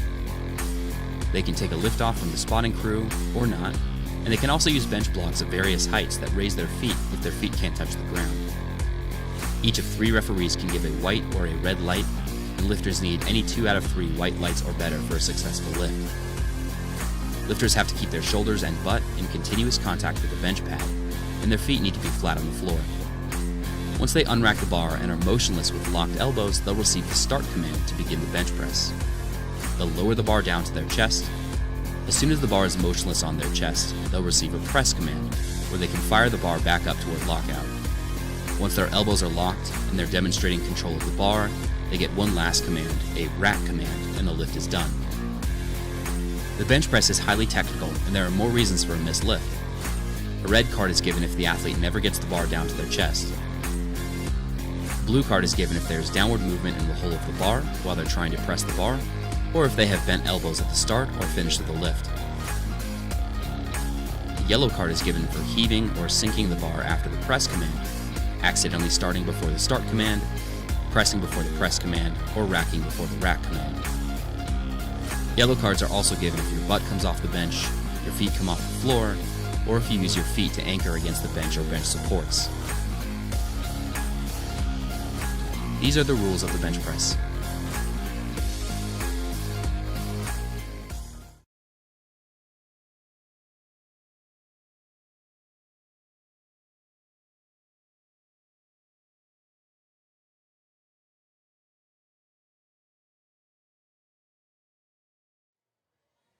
I'm 5'4". I'm pretty tall. Hey, one of my lifters is 4'11", so yeah, you're tall. No, 4'10", excuse me.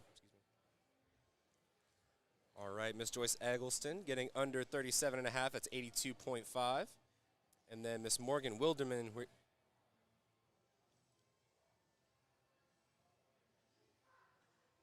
sorry, Marshall showed me a picture of myself. I'm about to cry. Oh, Joyce making easy work out of 37.5 kilos. Yes, ma'am. It's all on YouTube. So those of you listening on the live stream, you will be able to watch this back later on the USA Powerlifting YouTube channel. Absolutely. It'll still be there after we stop going live. Which, speaking of, I'm trying to get the YouTube back up so we can get some chats and shout-outs. Oh, there we go. Okay, so both lifting casts, both chats are up. We are good. Oh, are we starting bench on platform 2? It looks like it, ladies and gents. That timer is down. So, ladies and gents, welcome back to platform 2. You're joined by Nick Stevens, a.k.a. Ganondorf on the track, and the one and the only Pizza Princess, Jackie Malater. Yes. All right, hold on. Let me go ahead and follow you before I forget, because I know your Instagram has to be Pizza Princess. It has to be. Please say it is. I am Pizza Princess. All right, Michelle, so 55 kilos. Looked like an easy opener. When we get back to the lady with the bench blocks, I will explain why someone would like to use those in case you were wondering. But I'll wait till the right time. Okay, we got Yale. Is that right? Yale? Yeah, and it looks like platform's ready for him. Or for them, excuse me. And we've got Paige White getting under 55 kilo. That's 121 over on platform 1. So I can't tell if it's the lighting, but it looks like Yale has rainbow hair, and I'm here for it. Oh, no, they definitely do. Okay. 55 kilos on platform 1. Wow, this is a really good bench angle. Yeah. I was love gonna this. say we should I'm gonna keep this. keep Hold on. it here. I'm gonna be going back and forth. So we'll be 1, 2, 1, 2. That's like my preferred filming angle for bench, to be honest with you. Oh yeah, I have to. Whenever I have lifters send me their bench videos. I'm like, it has to be diagonal and it has to be from the front, because I see almost nothing from this angle. So you might notice that these lifters are getting something called a lift-off, so you can elect to have a lift-off or not. That's when the spotter right there picks up the bar and puts it over your chest for you. Mm-hmm. I like to tell my spotter exactly how I want my lift off. I was just about to say something similar. So, if you were watching Caroline over on platform 2, she grabbed the head spotter real quick and was like, "Hey," gave him a quick rundown of what that liftoff is going to look like. Every lifter is different, right? Right. Every lifter wants their liftoffs in a certain way, and I'm one of those people that, you know, the liftoff makes the bench. It Right, most it can definitely does for absolutely me. make or break the bench. And so if you get a bad liftoff, the chances of the rest of your bench going smoothly are going to be a lot lower. Yeah. So it's super, super, super important to let that head spotter know exactly how you want those liftoffs. And not only that, but to let them know each time. Right. Because that head spotter, Even if they say they remember, I still tell them. they do not. They don't remember. They don't. Because that head spotter got liftoff directions from 14 other lifters. Right. So the chances of them remembering your specific rules, pretty low. So it's always important to remind them and to remind them each time. Right. But then on my third bench, I always give them a big thank you, and I'm like, you did so great. I Oh appreciate yeah. it. Oh yeah. And that's another thing too. You always gotta shout out spotters and loaders. Make sure you show your appreciation for them, especially for that head spotter. I'm like, yeah, put the bar out lightly, and then please get out of the way so I can get that start command as fast as possible. And see, you can kind of tell lifters that have kind of been in the game a little bit. They have their liftoff spiel down to like 2 seconds. Jennifer Wong with a massive 154 opener. As a 60, so that's over a body weight bench, as you can obviously see, for both of our lifters, actually. Exactly. Mackenzie Anderson. That's 3 white lights. Benching themselves. Oh, we have Patria on platform 1. She trains at Titan, Barbell, and Stoneham sometimes. Sorry, I had a burp and it was not coming out. Oh, that hurt. And T-ways. And Trevor's taking 92.5. That's just over 200 pounds for his opening attempt. Could you bench 200 at 16? I No, could. no, I could not. No. Up until I got to college and actually started training in powerlifting, my biggest bench was like 185, if that. But I'm that's sure it 'cause was beautiful it as was- well. Well, it was in high school, so that's all you need to know about that. Yeah, and you know, long arms, didn't know any better, so. Patria making light work of her opener. Let's see how Trevor handles this. Good lift for Patria. There we go. Trevor's opting for the close grip, so you might see And no wrist wraps. and no wrist wraps. You might see some lifters grabbing very wide on the bar. You might also see some lifters doing a closer grip. It's all a matter of personal preference. The only rule is that your index finger has to be covering that ring on the bar. Yep, and so that's what you might hear Jackie and I call that max width or max grip. That's just what we call it by going as wide as you possibly can on bench. Right. And some people, that may work for them. Some people have really long arms and can shorten that range of motion. Other people might not. So that's probably why they elect for more of a closer width, maybe want to get more of those triceps, more of the pec major in there, Right. just different muscle groups. And you might see, like, when people start to lift heavier benches, those max grip lifters are going to have a harder time off the chest. Yes. Those close grip benchers are not going to have as hard of a time off the chest, but they're going to have a harder time locking it out. That's what we right. typically see. We got Prem, the state record squat holder. That's right. And he's a Masters 3, so he's between the ages of 60 and 69. And then we've got Colin Murillo Colin Murillo, excuse me. I know the two L's make the sound, I apologize. 102.5 kilo, 2-plate date for an easy opener for Colin. I like those white wrist wraps. I know. Very crispy. I'm a big fan of white, like clothing, like white singlets. No one likes them, but I absolutely love them. I think they're great. Yeah, that's a no for me, dog. I mean, when it gets to Just from a practical standpoint. Oh no, from a practical standpoint, obviously it's not optimal, but it looks cool in the moment. Yeah. I like my black singlet.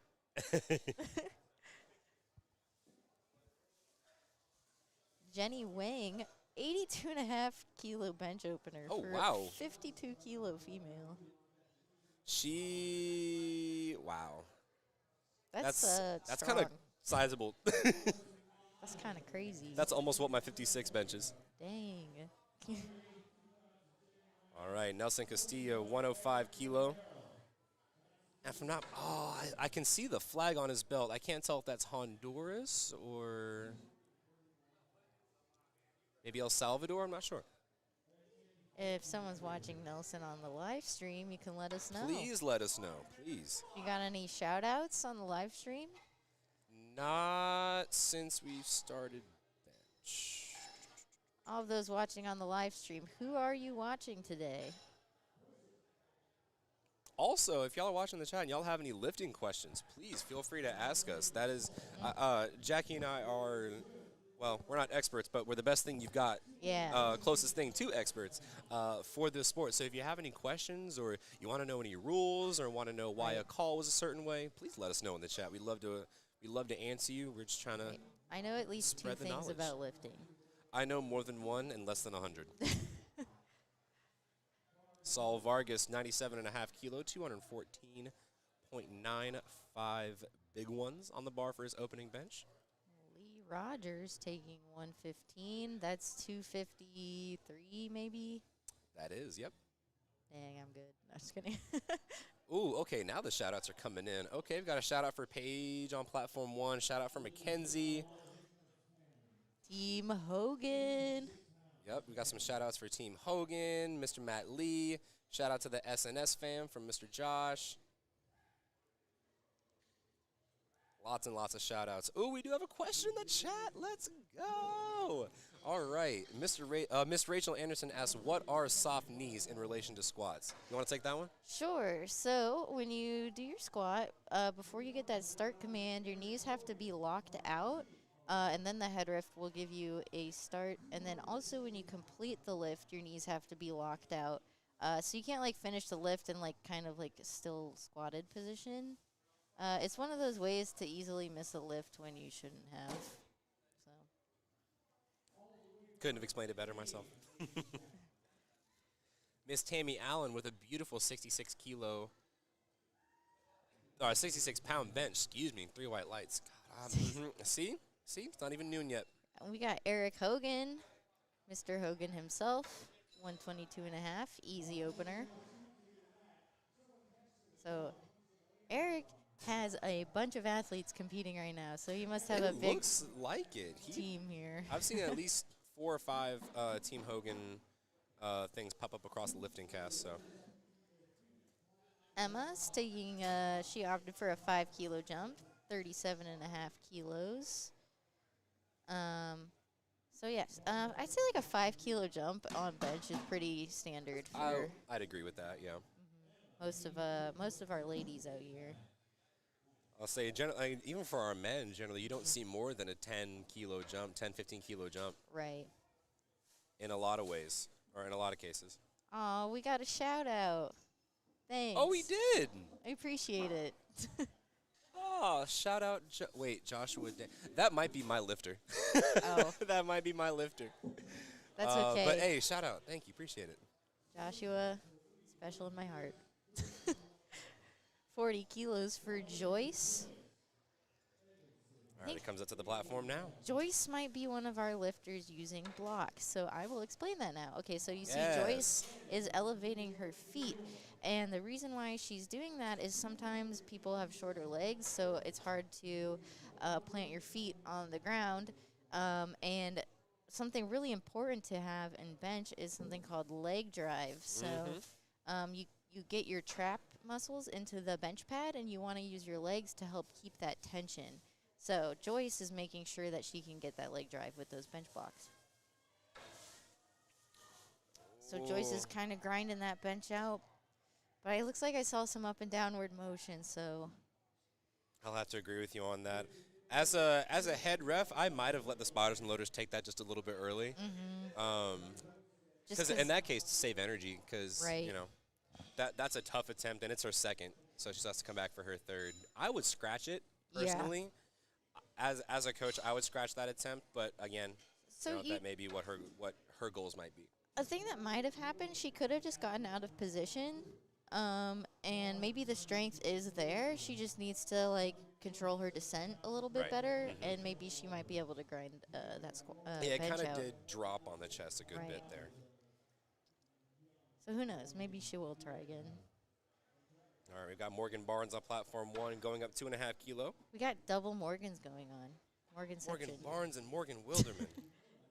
60 kilos for Morgan on platform 2. Looks like quite the Ooh. grind on platform 1. We'll see if her butt came off. Yeah, so she got a little downward motion movement and maybe soft lockout. Mm-hmm. And it looks like it's going to be the same here on platform 2. The butt also came up, and we saw that from both of our side judges there. And we are well into our second attempts for our first flight of ladies. Michelle Waters is on her way up, 60 kilo loaded up. And then Yael on platform 2, they've got 70 kilo loaded. Let's go, Matt. Matt needs to bench 320 today.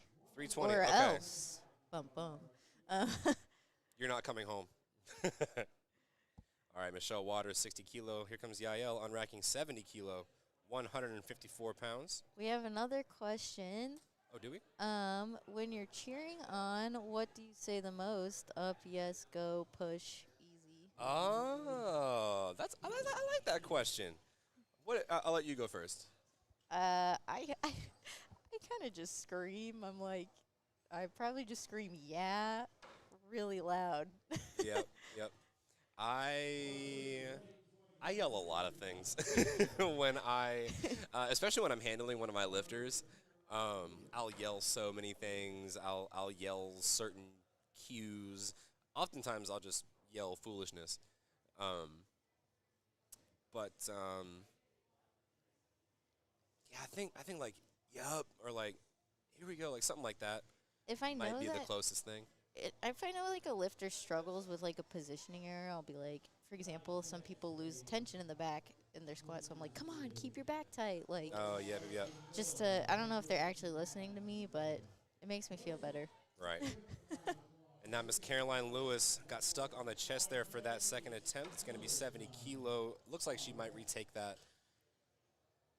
We got a shout out for Prem, the squat state record holder. Okay. Ooh, and then wait. Shout out Joshua Dang. Okay. The chat is shouting out each other. Look at y'all. 60 kilos for David.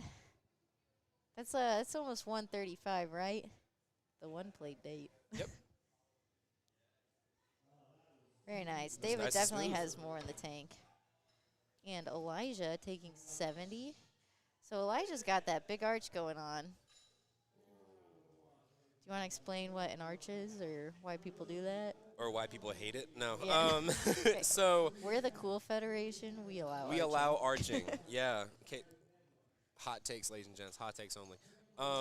But so arching is one of the best ways to get as much out of your bench press as possible. Mm-hmm. So arching allows you to. So if you're watching on platform 1 here, Miss McKenzie, she is planting her, digging her shoulders into the bench, and she's using the force of her legs to bring her torso upwards to kind of create an arch, kind of like the St. Louis arch with your back. What that does is it gives you a lot less range of motion to bench, and it could be a lot more beneficial for the person because it allows their muscles to move in the ways that they're supposed to move and in a more protected sense. And it also makes it like a decline press. Exactly, yep. And so in that sense, like if you're watching Miss Jennifer on platform 2, the oh crap, I just had a thing and it sounded so good and I lost it. But so like if you're watching one of our hard benchers, most of the time the way that they do it, it protects their shoulders a lot better. Because when you're getting into a proper arch, you want to tuck your shoulders underneath you and you want to retract them as best you can. That way, 1, you still get that extra range of motion, and 2, you get that extra protection from your muscles that are already working.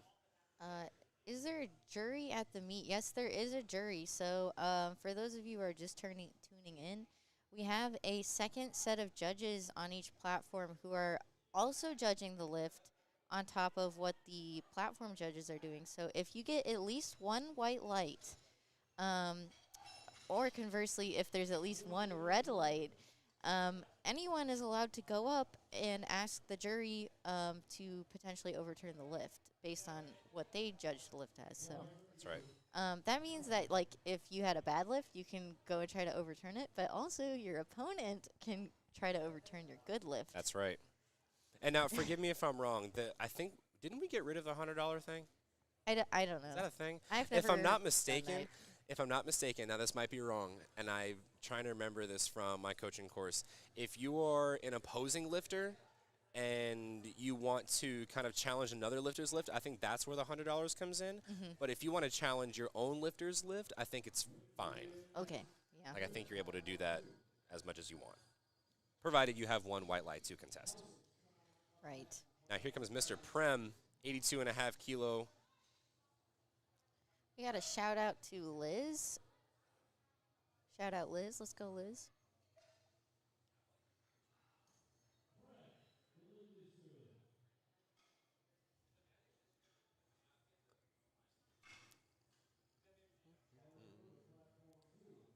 Okay, we have Jenny Wang coming up on platform 1, taking 85 kilos as a 52 kilo lifter. So that is substantially over body weight.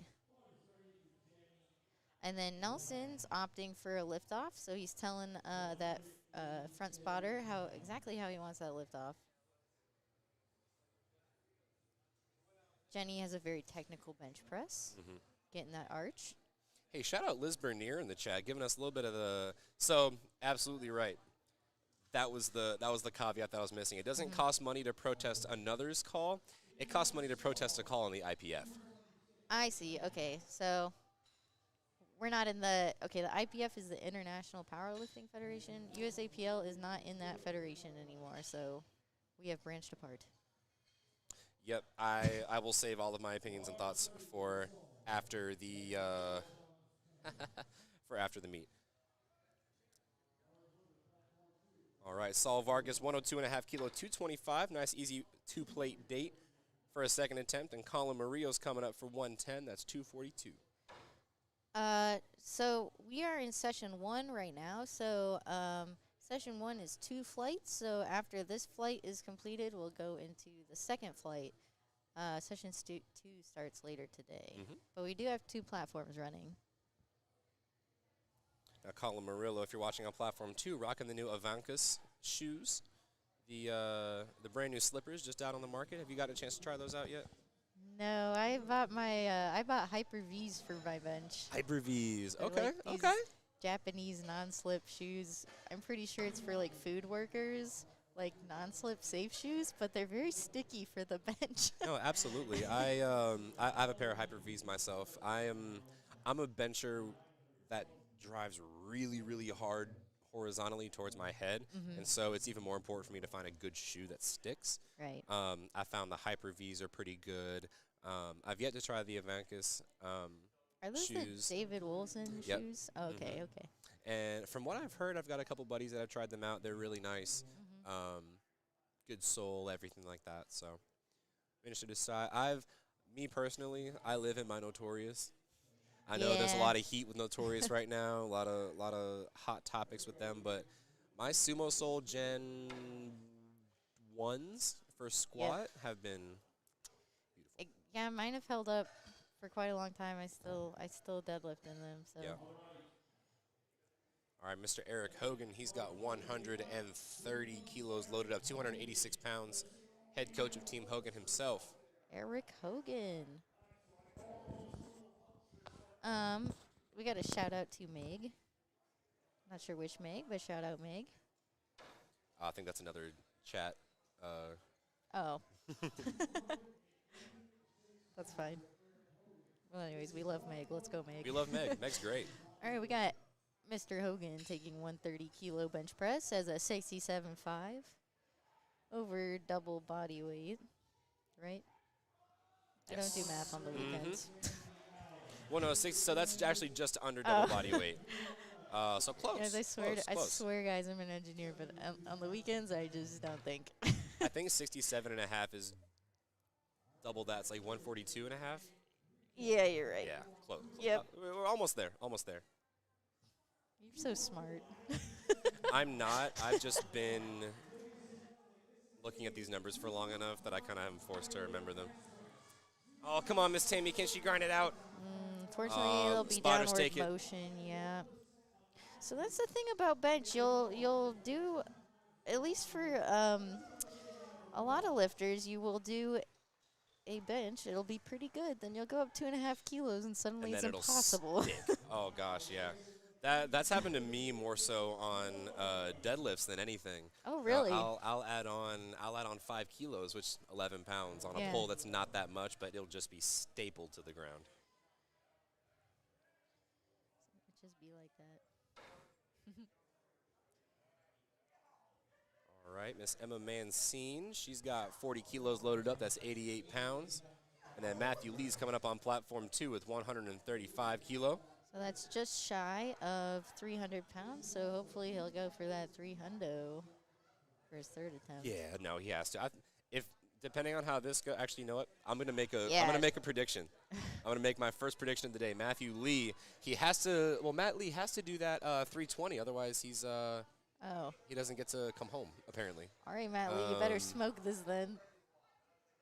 Look at that arch. Ooh, wow. Very technical presser.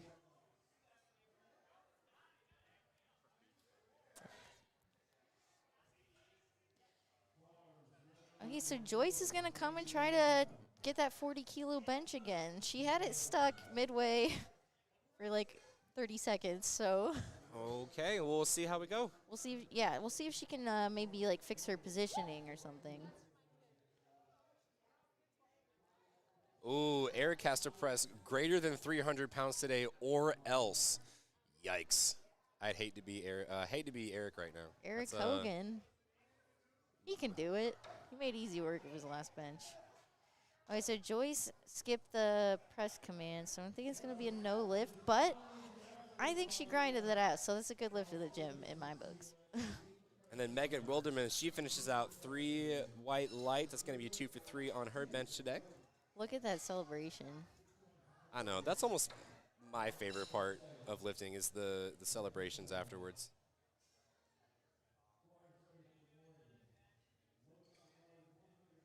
Okay, Morgan Barnes coming out to retake 57.5 kilos. And we've got Caroline Lewis. She's going to retake 70 kilos on platform 2. Hoping they can get these extra kilos on their total.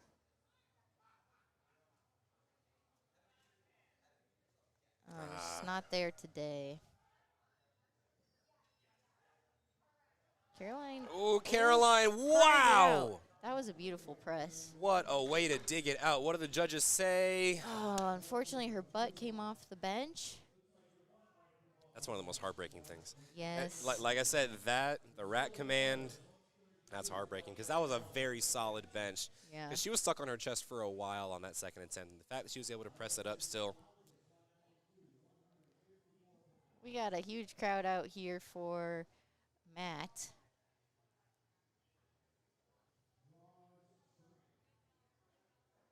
go, Matt. He's got to bench that 320 or else. Or else. 60 kilos for Michelle. And then we've got Oh, Elijah not coming up quite on today. platform 2. 70 kilos. Oh, and unfortunately, her trap slid on the bar. Yeah, if your shoulders slide, that makes your bench so much harder. Yeah. So you'll see most people try to chalk up their upper shoulder, upper back area just to prevent that from happening.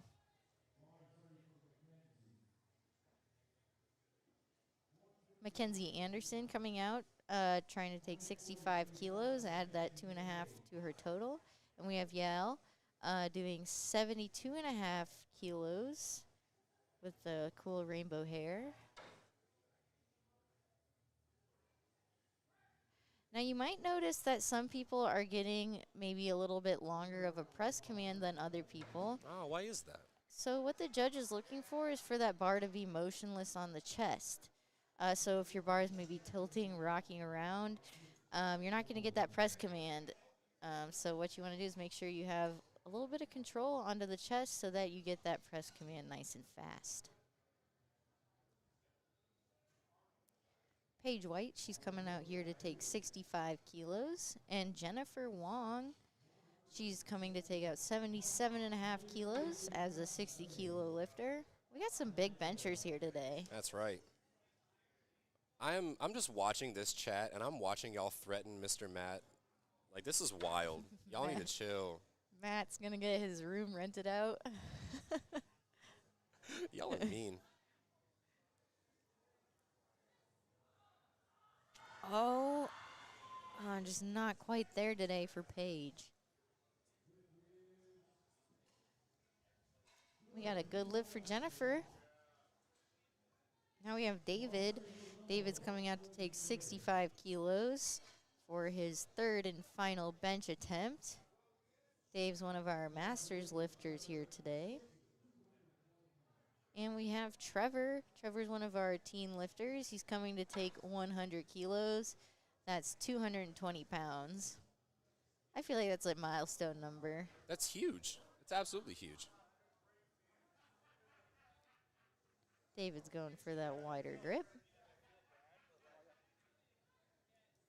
Pinky on ring. I saw some the butt come up there. Come up, yeah. And then here comes Trevor Schnitzer. We've got 220 pounds even on platform 2. Close grip bencher, no wrist wrap.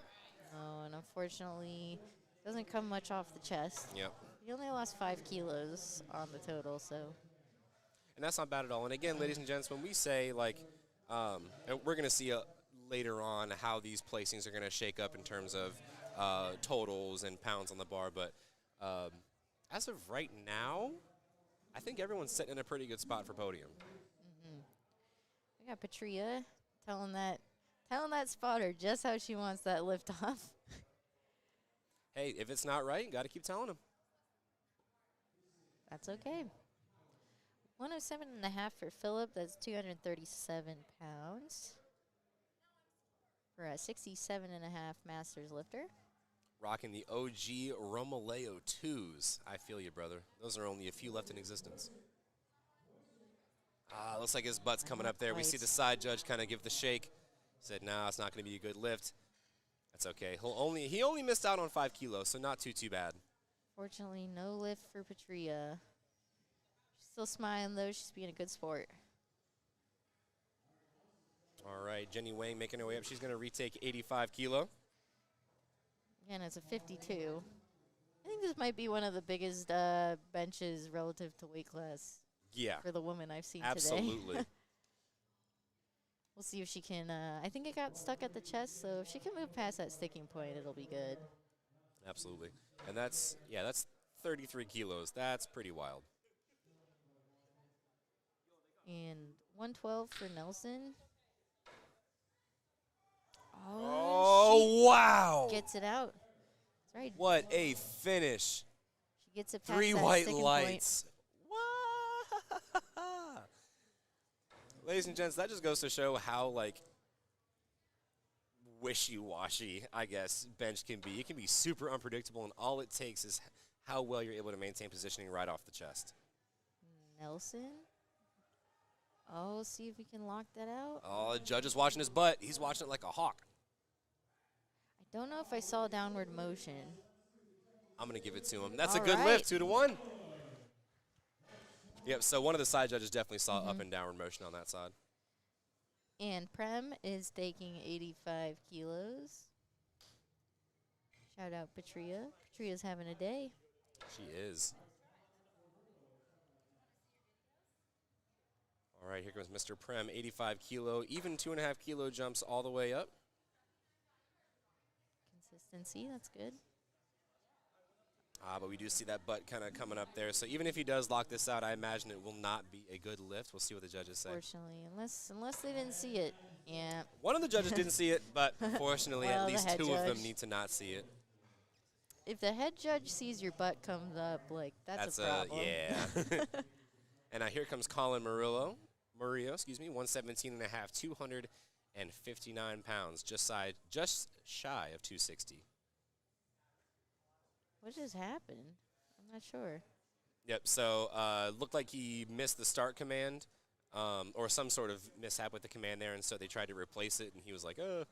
Oh, I think that his fingers were not covering the rings, actually. Okay. I have withheld a start command because of that before. Oh, as you should have. Yeah. And unfortunately, it looks like he gets stuck. It's all good. He's been having a fantastic day. I'll say that might have been his only missed lift on the day. All right, and we are just cruising and bruising right along into our second flight of ladies on platform 2. Platform one, excuse me. Yeah. Got Kimberly Neville. She's going to go 104 pounds for her opener. Let's go, Jenny. Jenny, if you're out there, you got a shout out. Kimberly's opening at 47 and a half kilos.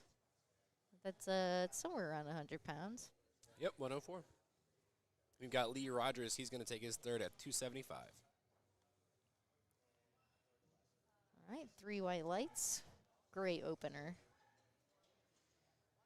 And unfortunately, I see some butt coming up. Yep. It's going to be a no lift on platform 2. Samantha taking 60 kilos as a 67.5. It's a strong opener. And we got Eric Hogan. Not Eric benching Hogan. 300. Oh, no. This is 297. Oh, everybody at home in the chat's going to be mad. Right, close enough, close enough. Now, just wait till Matt comes up. If Matt hasn't loaded 300, it's going to be a madhouse in the chat. I can guarantee it. All right, let's go. Eric getting focused up.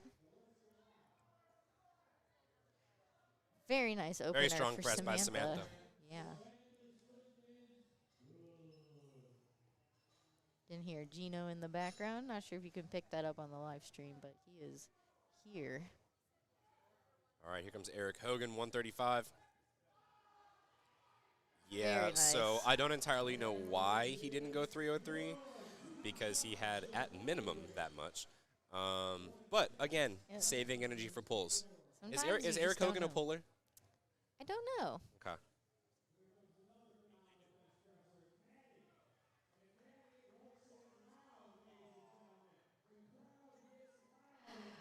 Yeah, Jan, meet director, he just came by and said, y'all need a soundboard. That would have kinda be applause awesome. and boos. That would be really cool. All right, Marshall. I'll say Jan needs to get us a soundboard. Having sound effects. Nicole, easy opener. Manuel, 140. That's a 308 bench. Oh. I see the butt coming up a little bit there. Nice. But that's 3 a good white lift. lights. Hey, listen, we do not see what the judges see. We are behind like 4 different cameras.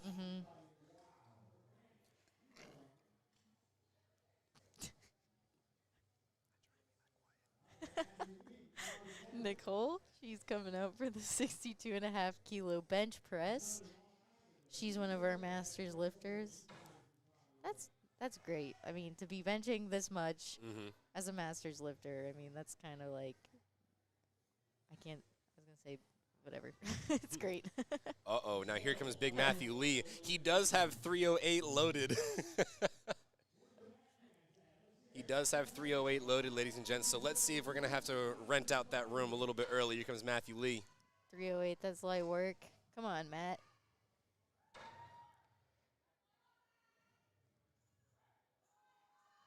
Oh, wow. Very nice. What do the judges say? Good 2 to 1. That is a good lift. Now, that left judge saw exactly what I saw. His butt was hovering just a little bit. But, hey, he's got 308. It's in the books. He keeps his room. I don't know what the or else was, but I'm glad we don't have to figure it out. And with that, we're going to move right into our second flight of benches over on platform 2. Catherine taking 65. Very clean. Nice. That was a pretty bench. So do you bench with a belt on? I do not. I do not either. I do not. I am a very big proponent of not using a belt for bench.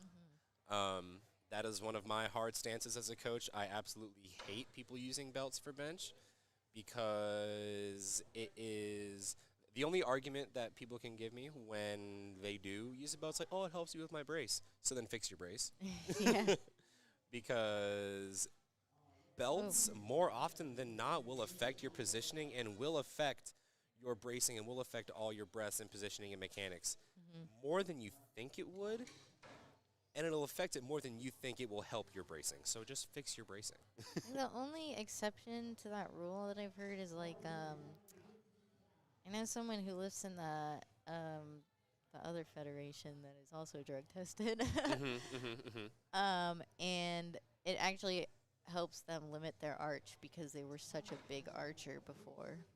Okay. Well, so that's a little bit different. That's a little, that's more of a performance standard standpoint rather Right. than using it for strength, if that makes sense. Yeah.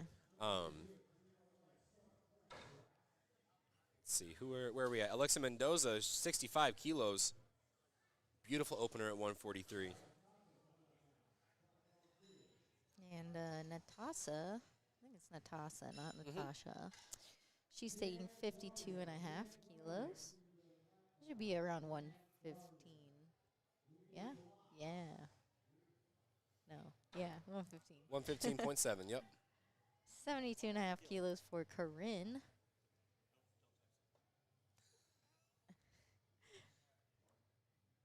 Shout out to the meet directors. It's never an easy task putting on Absolutely not. a meet this big and this professional. No, Jan Dario and Bent Bar Production, or Bent Bar Powerlifting have done amazing job getting this meet put together. Them, PSP Productions, the photography team, we were all here last night getting everything nice and set up. In record time, everyone was pretty much done by around 9, which is awesome. Wow, that's incredible. All right, Natasha's coming up to the bar now. She's going to take that 115. Shout out for Patria. On the chat for Platform 1, Ashley Raposa, 72.5 kilo, 159, representing Level Up Training Systems. Natasha gets a big press command. That was easy. Also easy. Yep, both of our lifters, phenomenal openers. I think that our second flights are really good at calling attempts. Yeah. There were never any openers that I was like, ooh, that looked a little hard, you know? Right, sure, yeah. Yeah, no, all of these so far have looked really, really great. And it's interesting you mentioned that because there was an interesting contrast to the first flight for a lot of our lifters, especially on squat. That opener was a little bit tougher than they had imagined.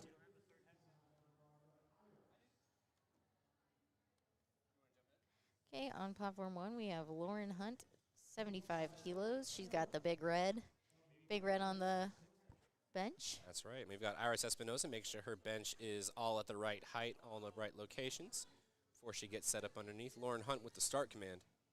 Easy. My opener flew. That was pretty. That was pretty. Iris gets that start command. And just as pretty. Yeah. Very technically sound benchers from both platforms.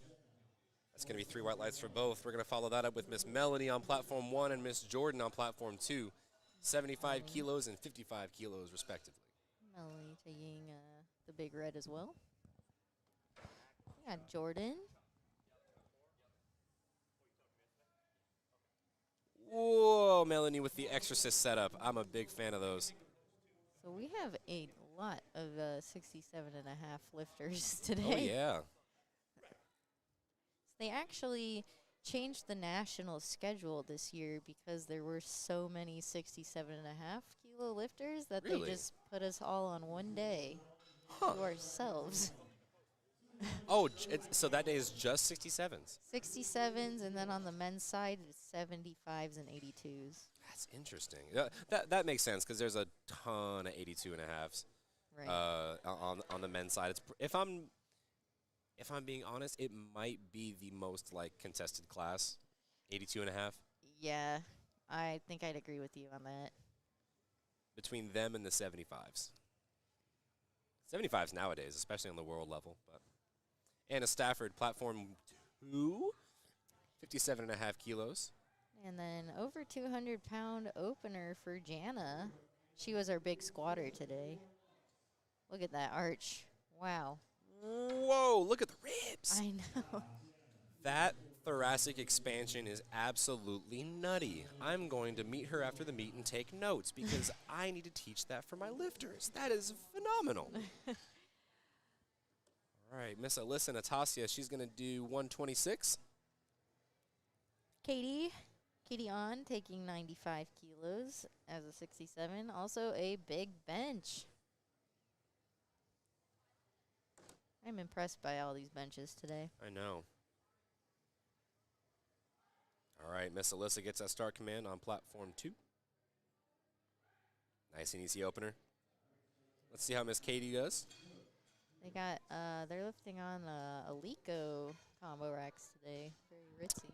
Very, very, very jealous of that. I love me some Alico benches. I think I've only benched on an Alico once. Oh, they're great. They're great. Those things are sticky. We've got Jasmine Sepulveda. Platform 2, she's going to take 132. And then Kimberly Neville, our guest lifter, she's going to take 52 and a half over on platform 1. That's 115 pounds. Jasmine with a very close width bench there. Three Gonna white be lights. 3 white lights. Very segmented bench, but the I bar was didn't just go about down. to say that was very segmented. I was very nervous about it going up and down as well. Right. It was like a 2-point pause bench. Right. Or I guess 3-point. I've given that to my lifters a couple times. They've hated me for it, but they've thanked me later. I actually really like doing 2-point pause at bench. So Yeah. like pause on the chest, pause maybe like 2 inches off the chest. Mhm. That's always where I like flare my lats. So like being able to think about it and Yeah. try not to. Here comes Megan Fenster, 60 kilo. Very easy. And a lot of these openers are going to be pretty easy for our ladies, as we want them to be. We want to be sure we're on the board. Especially bench. Yeah, bench is the most technical lift of all the 3, which means it's the easiest to mess up. Right. But especially if you have to like maybe cut a little bit of weight. I think a lot of the strength loss shows up in bench. Oh, very much so. And we are on to second attempts on platform 1. Samantha Lafredo started us off with a 3 white light bench there. Angela's over on platform 2. She's going to open us up at 62.5 kilos. 137. That is 1 plate bench for our teen lifter. So apparently Nick prescribed a 5-second and then 2-second pause tempo bench for one of his lifters. Marina, go home. Evil. Marina, go do something. Nicole Franco, 67 and a half. Exactly body weight bench. We love to see I it. remember the first time I benched body weight, and it was the biggest celebration ever. Oh. Nicole Franco started fading. So one thing you'll see there, ladies and gents, once you kind of start fading back towards the head, it gets a little bit tougher to keep the lats under you, keep the triceps under you. And so at that point, it's really just chest. And so it'll be that much harder to keep that lockout. So, yeah, keeping back tightness in bench is very important. Absolutely. And would you look, we've got Monica DeBarros. She is benching. She is going to finish out the meet. Unfortunately, she was not able to post a squat due to depth, but we'll see how bench pans out for her. Well, that looked really easy. That was to me. beautiful. 3 white lights. Nicole taking 67 and a half as well. Let's see that right. side angle. Very nice. She held her positioning very well. Absolutely, 67 and a half. That's a good 5 kilo jump. 5 kilos is pretty good. And now we see that left judge, yellow light. I saw it too. Just the slightest bit, that butt came up. Oh, so actually not Catherine. The previous bencher's handler is Sophie Vieras, who just won Equipped Nationals. What? So we got a celebrity in the house. I got to meet her. Big fan. Dawn taking 65 kilos. Don, can we get those triceps out? And we get the replace command by head judge Tony Lee. All right, so not a great thing to fail the first bench on strength, but I'm hoping she just got out of position. I'm hoping that as well, and it's exactly right. When you have an opener that's super heavy, you kind of have to take it into a second gear. You know, you kind of have to talk to your coach or handler, be like, hey, what went wrong, because I have to get this next lift, because you can't go down. That's one important thing that we didn't mention with all of this. If you put a lift down and if you put a number down, you can't go down from whatever number that is. So Miss Jatsa, for example, on platform 2, she's opening at 65. Let's say she misses this. I mean, I hope she doesn't. I don't think she will. But let's say anything does happen where she would have to retake this lift. She can't drop down to like 62 and a half or 60 kilos. She has to stay at 65. So we have a question. Can you still do the rest of your meet if you bomb out on squat or bench, even if it doesn't count? I'm not going to answer that question because Marina knows the answer. Well, I'll And Marina was answer the it. one that answered it. That's my lifter. I give her poop all the time. No, that's okay, Marina. You can still do the meet. I think there are exceptions at like very high level meets, but I think even nationals you can still finish if you bomb. Mm-hmm. Yeah. So at least in the USAPL you're good. In the Fed that matters. What? Who said that, guys? Come on. All right, Carly Cummings. Callan, your mom's benching. Wake up. 154. Alexa big bench. Mendoza. Woo! Very easy opener for Miss Carly. That's a good feeling. If anybody's watching it at home, actually, I don't know where I was going with that. Never mind. Don't mind me. 70 kilos for Alexa. Second attempt. Good segue. Appreciate that. Oh, wow. Easy second attempt. That looked like an opener. Oh, but her butt came off the bench, unfortunately. Or she missed the command. One of those. I'm going to say she missed a command. It looked like she racked that pretty quickly. Right.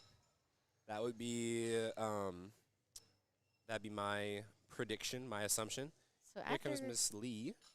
after I skipped the rack command at the Arnold, okay, to be fair, I thought I heard it, but I guess I didn't. So my new philosophy is to just hold the weight there until the spotters and loaders force it back into the rack. Absolutely. Yeah, I tell all my lifters that. I said it when you're done squatting, do not move. Yeah, just let them do the work for you because Yes. they're going to take the bar when they hear it. Absolutely. 77.5 for Corinne. That's 170 pounds even. That is a very stacked bench. And what I Yeah. mean by stacked is like there's so much under the bar. And by that I mean her elbows and her arms are perfectly aligned under the bar. She's got a ton of thoracic extension. She's got a ton of leg drive, very close to the proximity of the bar. So having everything stacked and compact makes you a much, much stronger bencher. That's like the most powerful you could be, really. Ooh, Natasa, very beautiful opener. 2.5 kilos up from her second attempt. That's 3 white lights. And then Lauren Hunt, another 2.5 kilo jump. Very smooth. Yeah, I almost would have taken a 5 kilo jump, but her handler knows her best. That's right. That's right. All right, here comes Miss Tanya over on platform 2. We've had a couple shout-outs from Miss Tanya. 5 kilo jump up to 126 pounds, excuse me. And we have Ashley. We have a lot of people taking 77.5 kilos right now. That's the magic number. That's a bit. The tougher part about taking the same weight is you get a little bit less rest on the flight. Yep. And that's a good bench there for Ashley Raposa. Unfortunately, that's going to be a no lift for Miss Tanya.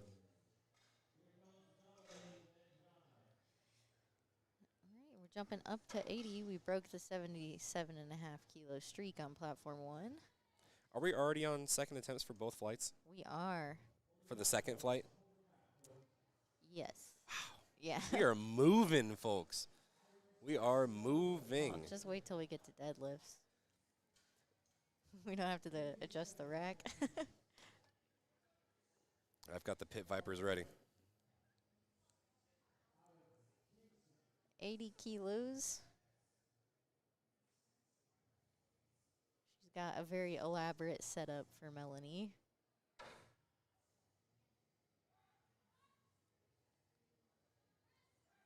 Ooh, I like Melanie's bench, though. Both of those benches very stacked across the board.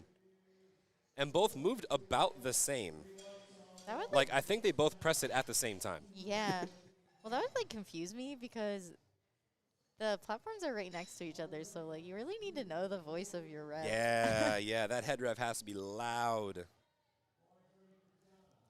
There was a point in time where I think it was my second or third meet where I heard a ref on the other platform. Oh, no. And I jumped my press command. Oh, it was so bad.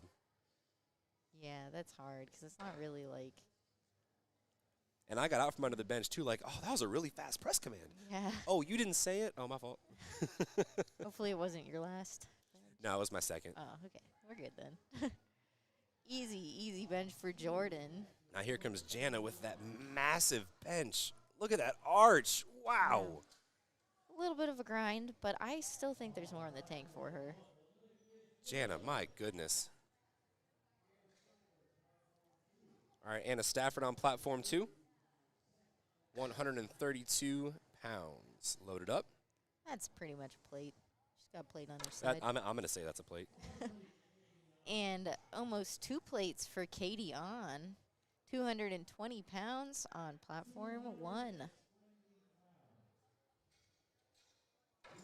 And that's just her second attempt, ladies and gentlemen.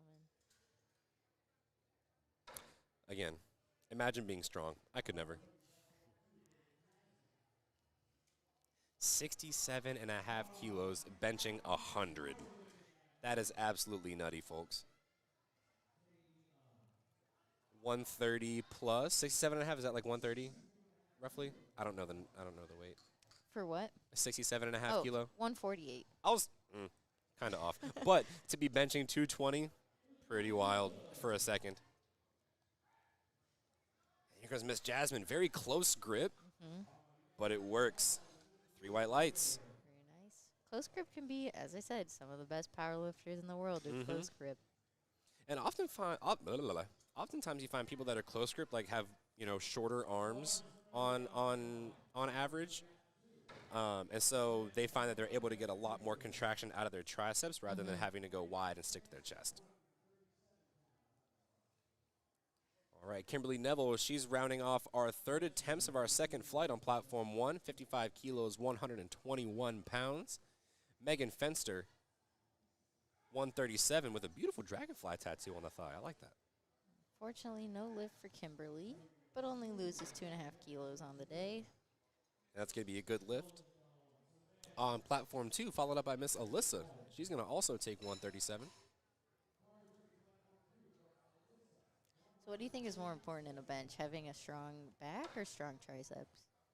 Having a strong back, 100%. I agree. Having a strong back, 100%. Obviously, triceps, like you need triceps, especially for lockout strength. Right. But if you don't have a strong back, you can't get into any of the positions. You can't have any sort of muscles to derive any sort of strength from when you're in, heavier pressing situations like that. Having a strong back helps you maintain your positioning, helps maintain your arch. And not only that, but you need it for squat and deadlift in more ways than one. Exactly. A lot of people like to simplify squat, bench, and deadlift into, squat's primarily your legs. Oh, bench is primarily your chest. No. No. All 3 movements are whole body movements in their fullest extent. Right. And so it's very important to think of them as such. Another reason to call attempts wisely. Exactly. Because, case in point, we'll play a little scenario here. We're watching Miss Angela, for example. Let's say she has a very, very strong second attempt, which she does. That was phenomenal. Yeah. And she goes up pretty heavily for her third attempt, right? Let's say that third attempt doesn't go as smoothly. Let's say it's super, super tough. What she might find is that if she doesn't have as strong of a back, as strong of a support, that arch is going to collapse. Right. That arch is going to collapse. You're going to cramp up. And so as soon as you get out from under that attempt, you're going to be hurting. Right. And you're going to have so much soreness to try and overcome as you're warming up for pulls. Strong triceps are just a bonus. Yeah. I like my try exercises.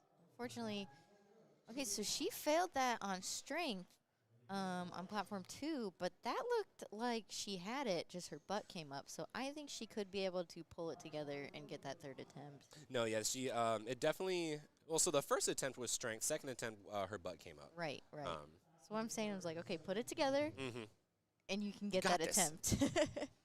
Catherine Berger with a big 70-kilo. Ooh, I think that's a good lift. Yeah, that looked good to me. Oh, no, her Unfortunately, butt the came up. Her butt must have popped up a little bit there. So it looks like someone's actually ref testing today. Yep. So that's good. If you guys have been involved in the powerlifting community for over a year, you are eligible to become a referee. So just something to think about. Monica DeBarros with a beautiful second attempt there. She's going to be followed up by Jatsa. She's also going to take 154.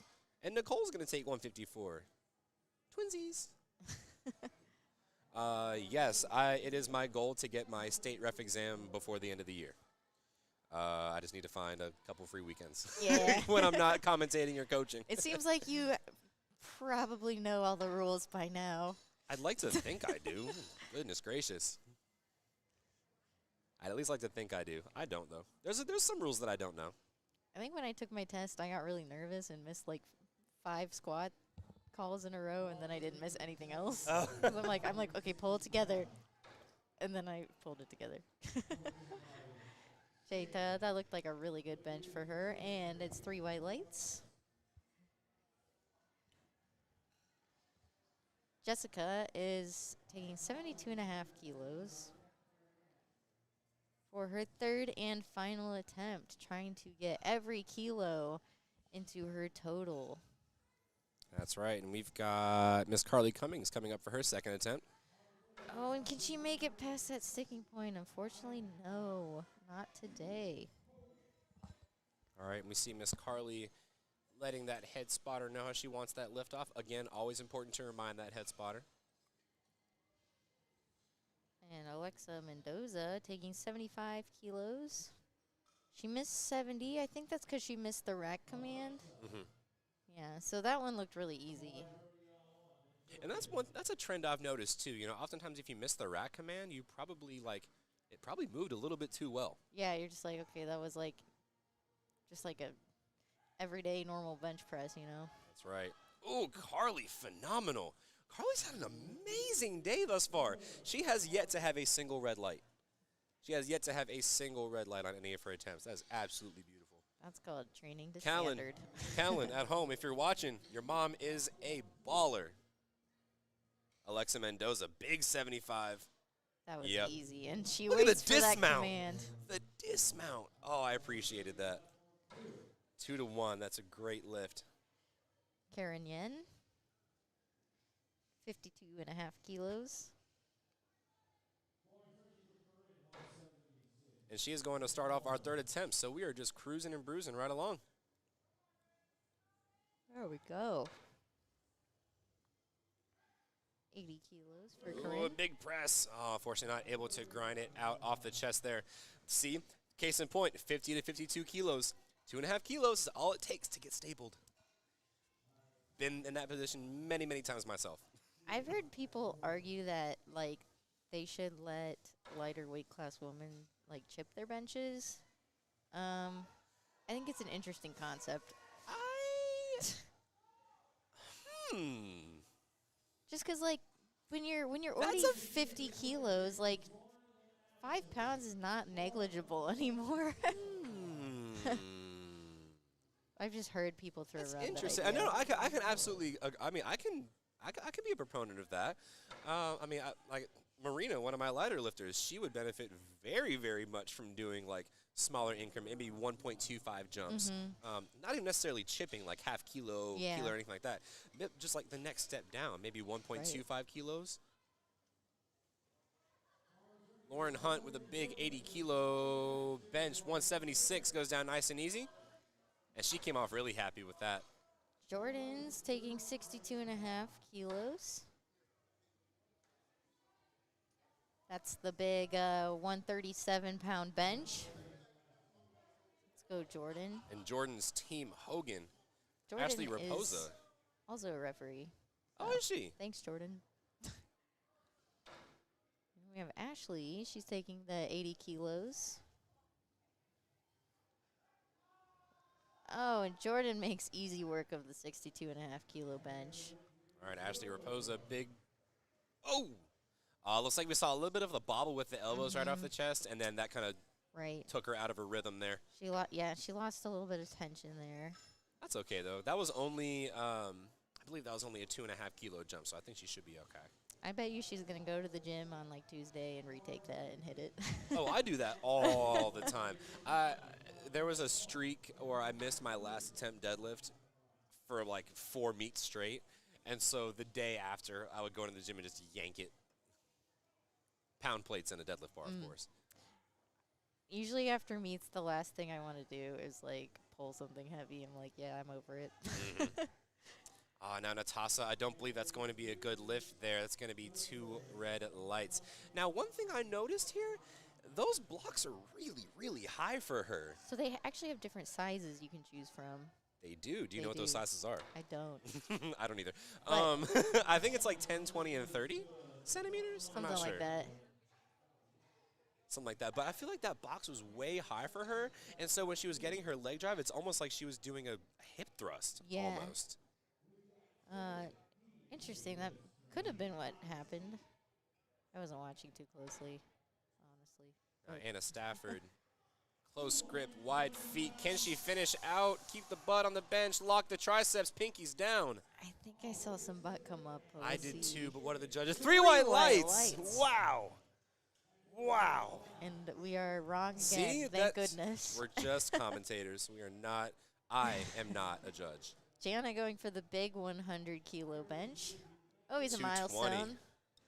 Look at how close her back is to her legs. I don't. Look at that flexibility. That's wild. I could never.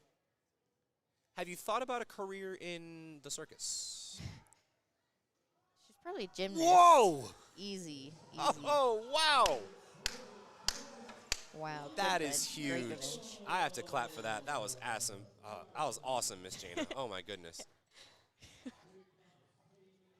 I was reading Dawn's last name at the same time. Oh, yeah, that checks out. So, okay, Dawn has to get this lift to stay in the meet. I think it's definitely possible. She just really needs to focus up there. Yep, so like we said, that first attempt, I believe it was strength. Second attempt, butt came up. So if we're able to put those two together, we'll be set. All right, third time is a charm. Katie taking 102.5. Come on, live stream. Okay, good. It's back. That's the 225-pound for Katie on.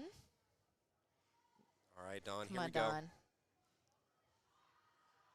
That's a good lift. Your feet can slide. That is allowed. That is a good lift. She is in the meet. She stays in the meet. 3 white lights. Wow. That's a way to finish out, Dawn. That is nerve-wracking. Woo! To have it come down to third attempt bench, too? My God. Way to pull through, Dawn. All right, ladies and gents, if you're watching on Platform 1, our coverage is over for bench press. So We'll miss you. See you for in 10 minutes. Yeah, we'll see you in 10. Go and get you a Capri Sun, get you a bag of Cheez-Its, and we'll see Is you it lunchtime? in just a little bit. It's almost lunchtime. Get yourself a grilled cheese. Ooh, that's a good one. We'll see you in 10. Megan taking 65. And it looks like a good bench to me. Obviously, Yeah, can't see that the was butt, clean. but yeah, that was a good bench. She ran off as soon as I panned the camera to her.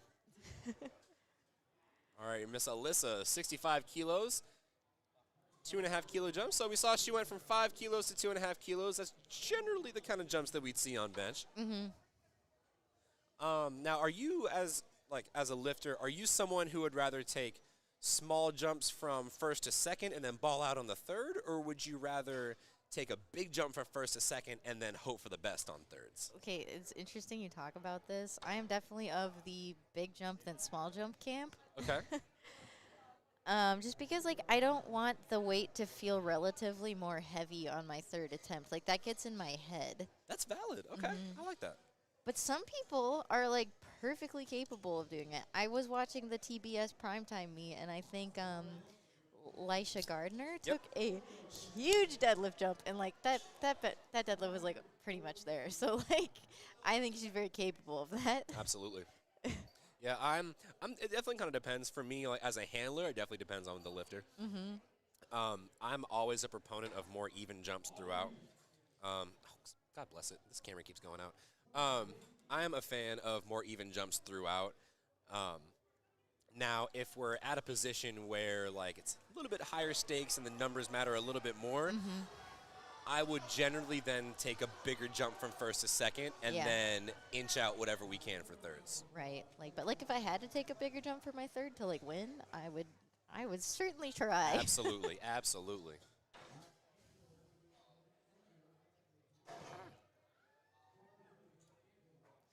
Angela, she's coming to take a body weight bench. That's a cool last name. I'm not going to try to pronounce it, but it's cool.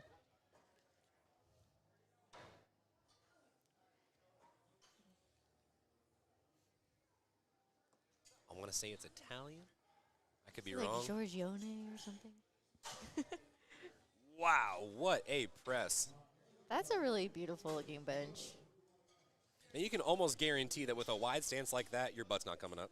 No way. You can almost guarantee that. All right, Miss Monica DeBarros, she's going to finish out. If she finishes out 3 for 3 on bench, that would be, I would love to see that. That'd be awesome. I mean, okay, squat, it was just not her day for squat. But her bench has been looking killer today, so. Absolutely.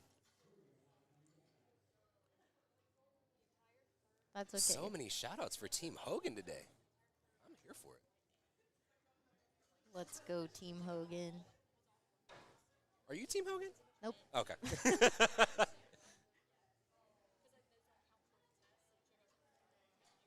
So it looks like she got a little bit, it was a little tough off the chest. 5 kilos up. That second attempt moved very, very well, so I would have also might have done a 5-kilo jump, but Right. hey, just wasn't there today. And you never know. I took, like, at regionals, I, like, totally smoked my second attempt, and then my third attempt, like, didn't even come off my chest. So, like, Oh, okay, okay. well, whatever. It happens. All right, here comes Ms. Jeta, 72.5. We'll see how this 2.5-kilo jump goes for Ms. Jeta.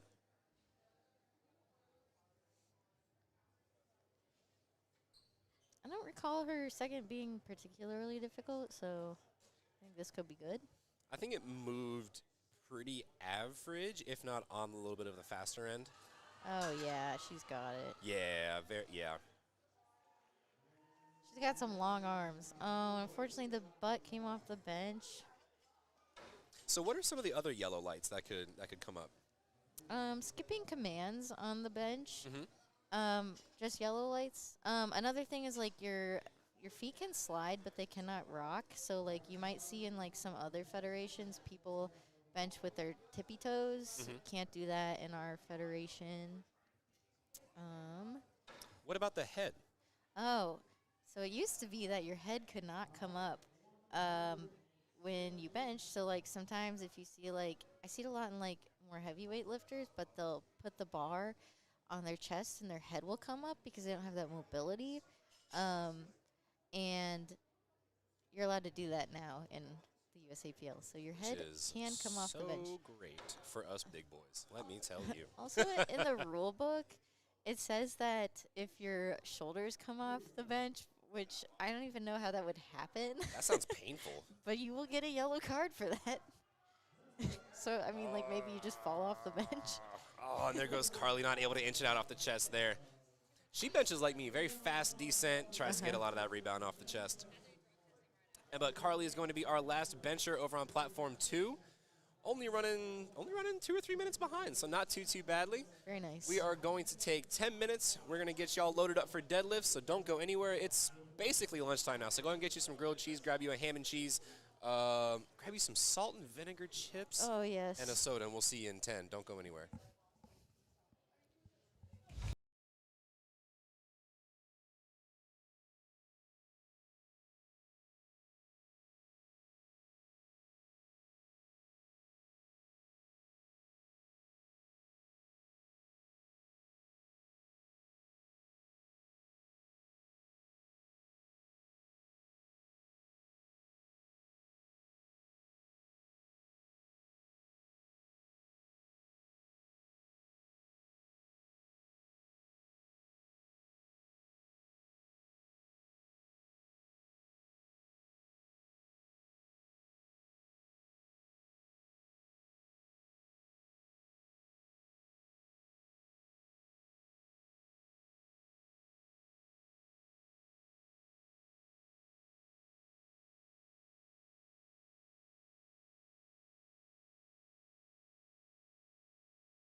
The deadlift is a simple and pure feat of strength.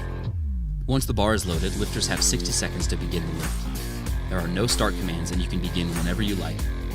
The lifter has to stand up with the bar with their knees locked, hips at full extension, and their shoulders back. Once they do, they'll get a down command and can guide the bar back down to the floor. Easy peasy. There are 2 deadlift styles. In a conventional deadlift, lifters grip the bar outside of their legs, or they grip the bar in between their legs with a wider stance called a sumo deadlift. Each of 3 referees can give a red or a white light, and lifters need any 2 out of 3 white lights or better for a successful lift. There's a few reasons for a missed lift. It's a red card if they didn't stand all the way up with their shoulders back, or if they didn't lock their knees at the finish of the lift.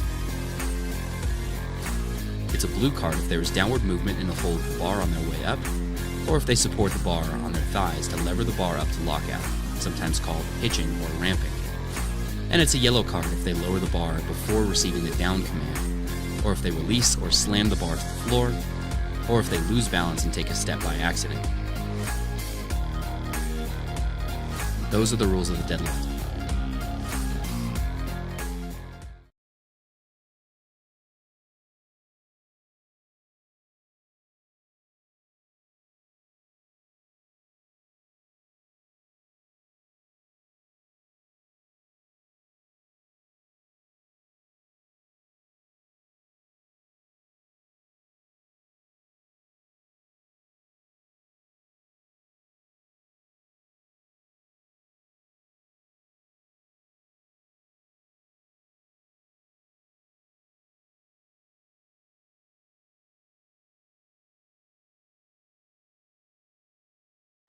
And I will be talking you through deadlifts today along with my co-commentator, Nick. So welcome back. If you're new, welcome.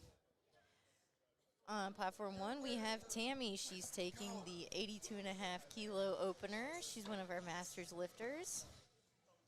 Very strong opener. I know you can't see us, but we have some pit vipers on and we look really cool.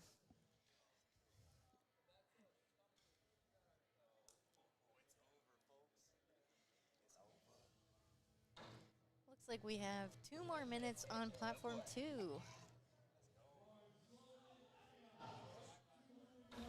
Yeah, y'all can hear me now. Pit Vipers on. The party's starting. Platform 1, ladies and gentlemen, welcome back to the 2023 Northeast Regional Championships here in beautiful Albany, New York. Emma Mancina is going to start off our party because, you know, once the weight hits the floor, the party starts. She's going to open us up with 95 kilo. That is 209 pounds for a beautiful sumo opener for Emma. And we've still got just a few seconds left before our action starts over on platform 2. So if y'all are watching, hold tight. We'll get started here shortly. Someone should tell Emma to actually put some weight on the bar because that was way too easy. Absolutely it was. Then we got Joyce taking the same weight.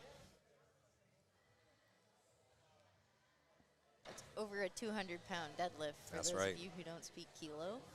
Yeah, we only do our numbers in freedom units. We don't go by the Queen's math. Joyce makes very, very easy work. Yeah, the sunglasses are a thing. I'm so happy. Kenny Wong's coming out to pull 102.5 kilos on his deadlift. That's 2 plates in the gym of iron plates. So let's go, Kenny.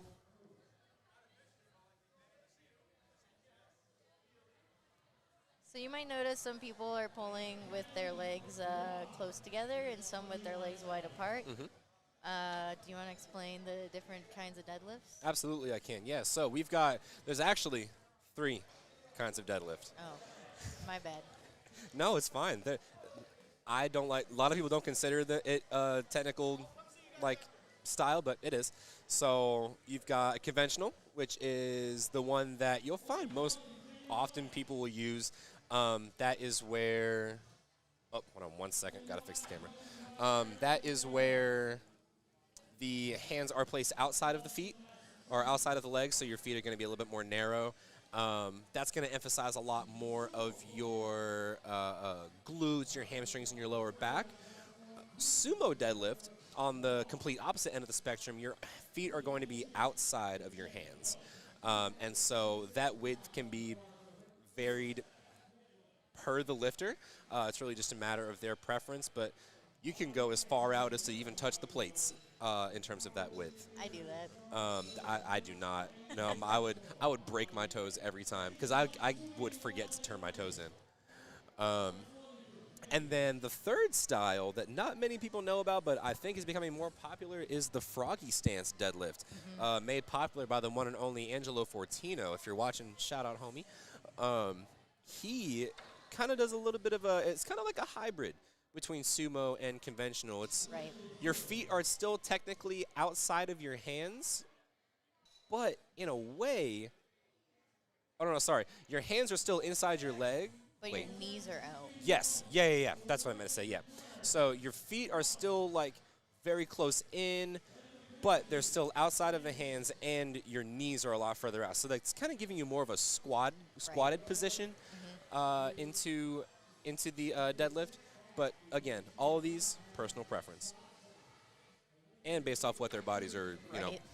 built for. I am not built for conventional, Me but I either. have to because I can't do sumo. Oh, no. Yeah, knee injury, long story. But, yeah, so now I'm forced to have to pull conventional, which, darn. My condolences. My conventional is so bad. Do you think sumo's cheating? No. I do. I'm just saying. And I love The sumo. people who say that, if you could pull sumo, and, like, you would. I like the way you think. If you could, you would. Exactly. And you don't, so you won't. All right, we have Prem coming out. Prem is one of our crowd favorites here. He is. And we've got Yael on platform 2, opening up with 319.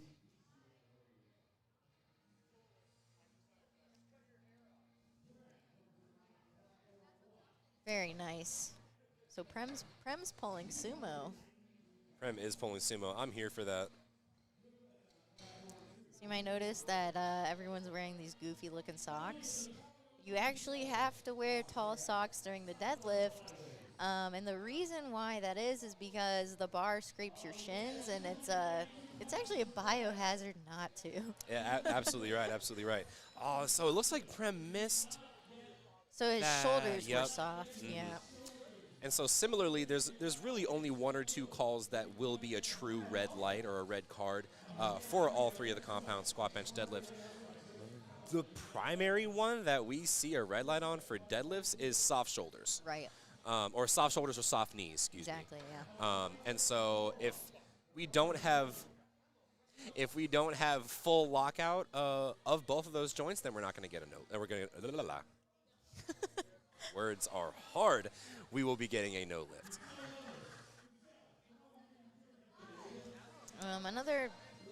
I guess you guys watched the video before this, but you can't support the bar on your thighs, and sometimes that can be very nuanced. Yes. Like yes. you could watch what's the that lift. called? That's called hitching. So it's like you see a lot of strongmen, like it's very exaggerated. They like rest the bar on their thighs, but it can happen in like literally like half a second. Yep. It could be just this. It could be the bar just gets caught on your thighs. Right. But if it looks to any of the referees that that bar isn't going up in one smooth motion, then that could be their cause for calling a hitch. All right, good lift. Good lift on platform 1. And a good lift on platform 2 through white lights. Philip makes easy work of that one. Oh, yeah. So Patria, she's coming out for her deadlift opener, 147.5 at 56 kilo body weight. That's a big deadlift.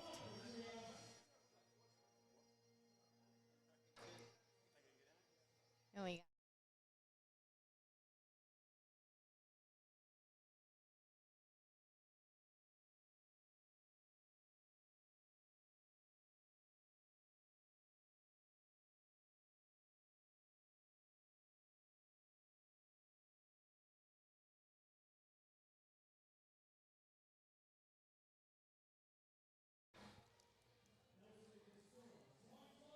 Sorry about that. We had some important matters to take care of. We did.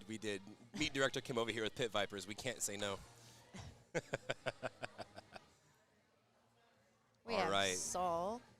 So I feel like Saul is like, this is the type of body proportions you want for sumo deadlift. Absolutely. So if you're watching, his belt is right at his waist. So from his belt to his shoulders, that's how big his torso is. But look how long his arms and legs are. Yeah, Look at that motion right there. That's pristine. beautiful sumo. Would you look at that? That's a beautiful lift. 3 white lights. Here comes Nelson Castillo. 185, 407 pounds. Very nice. We're already at second attempts for platform 1. We are moving and grooving. We really, really are. Trevor Schnitzer, platform 2, raw teen 2 lifter between the ages of 16 and 17, opening deadlift with 407. I couldn't pull 405 until senior year of high school, and I was very easily 18, 19. So, no way. No way. Easy. And the Nikes. That looks so cool. That's a good lift for Trevor. Tammy Allen making her way up to the platform with 90 kilo. And then we've got Matthew Lee at 200 kilo. That's a 440-pound opener. Now, she's a Masters 5, but I would have thought she was in, like, maybe her 40s.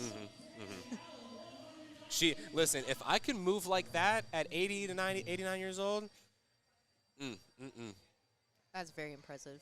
if I'm still walking, I'm still breathing. if I'm still breathing, let's be honest here. If I'm still breathing.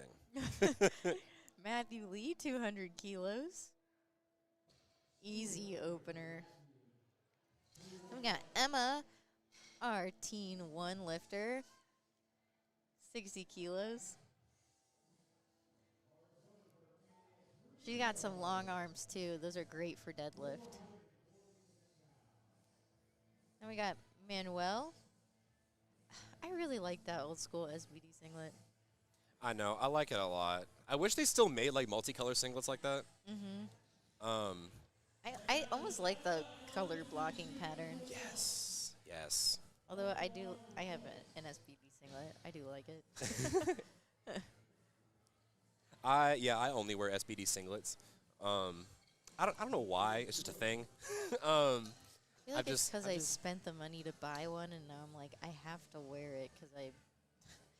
If I got a new singlet, though, I do like the A7 colorways. Like, they're just so interesting. Yeah, I would. Now, if I were to compete again, I might get an A7 singlet just because of the cool colorways.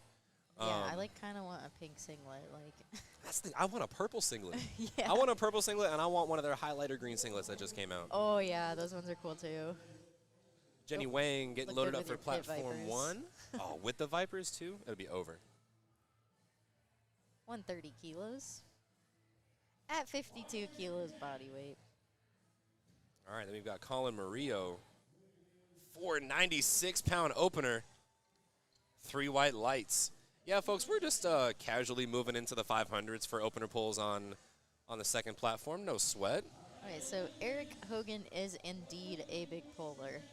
I think From you what we've asked heard. that earlier, and yeah. Yeah, I think someone answered that, and we can see, clearly.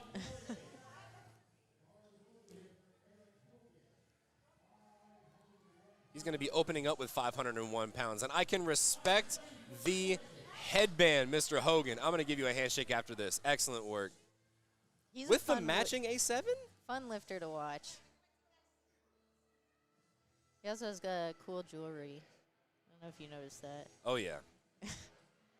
Oh, and Morgan unfortunately, Barnes. Morgan. Let's see if she can come back and get that for her 3rd attempt. Does he pull conventional? Yeah, that was conventional. Wow. All right, we're moving back on up to we're moving up to our second attempts on platform 2. Jennifer Wong, she's going to go up 2.5 kilos, so decently modest. I imagine that first attempt, if she is going to go up to her second, I imagine that first was probably a miss. Not really on technique, but more so probably like a command or something like that. I can't quite remember what she missed on. I can't either, yeah. Paige White with a monster second attempt pull. Got a little bit of a stick past the knees, but a very strong lockout. 2-1. Looks like the knees were maybe a little soft. That's an easy fix. Yep. Oh, Jennifer that was Wong. so easy. Okay, again, one of those cases where if I missed my first, I would still go up. Absolutely. Yeah, I mean, case in point. Case in point. Morgan Wilderman, Mackenzie Anderson, platform 2 and platform 1. If you guys, Mackenzie, oh, go ahead. okay. I'll If you guys listen have any questions about deadlifts, feel free to hit up the live stream chat. Yeah, this is a whole new lift, whole new rules. Oh, Marina, yes, there are 2 sessions. Second session starts at like 2:30, something like that. Michelle Walters getting ready to pull 142.5 kilos at 52 kilo body weight. I almost said 52 pounds. She weighs just above the bar, ladies and gentlemen. All right, we've got Yael. Bars loaded, 147.5, 325 pounds. Michelle Waters with a very clean second attempt. Beautiful. Yael. 147. She only opted to go up 2.5 kilos.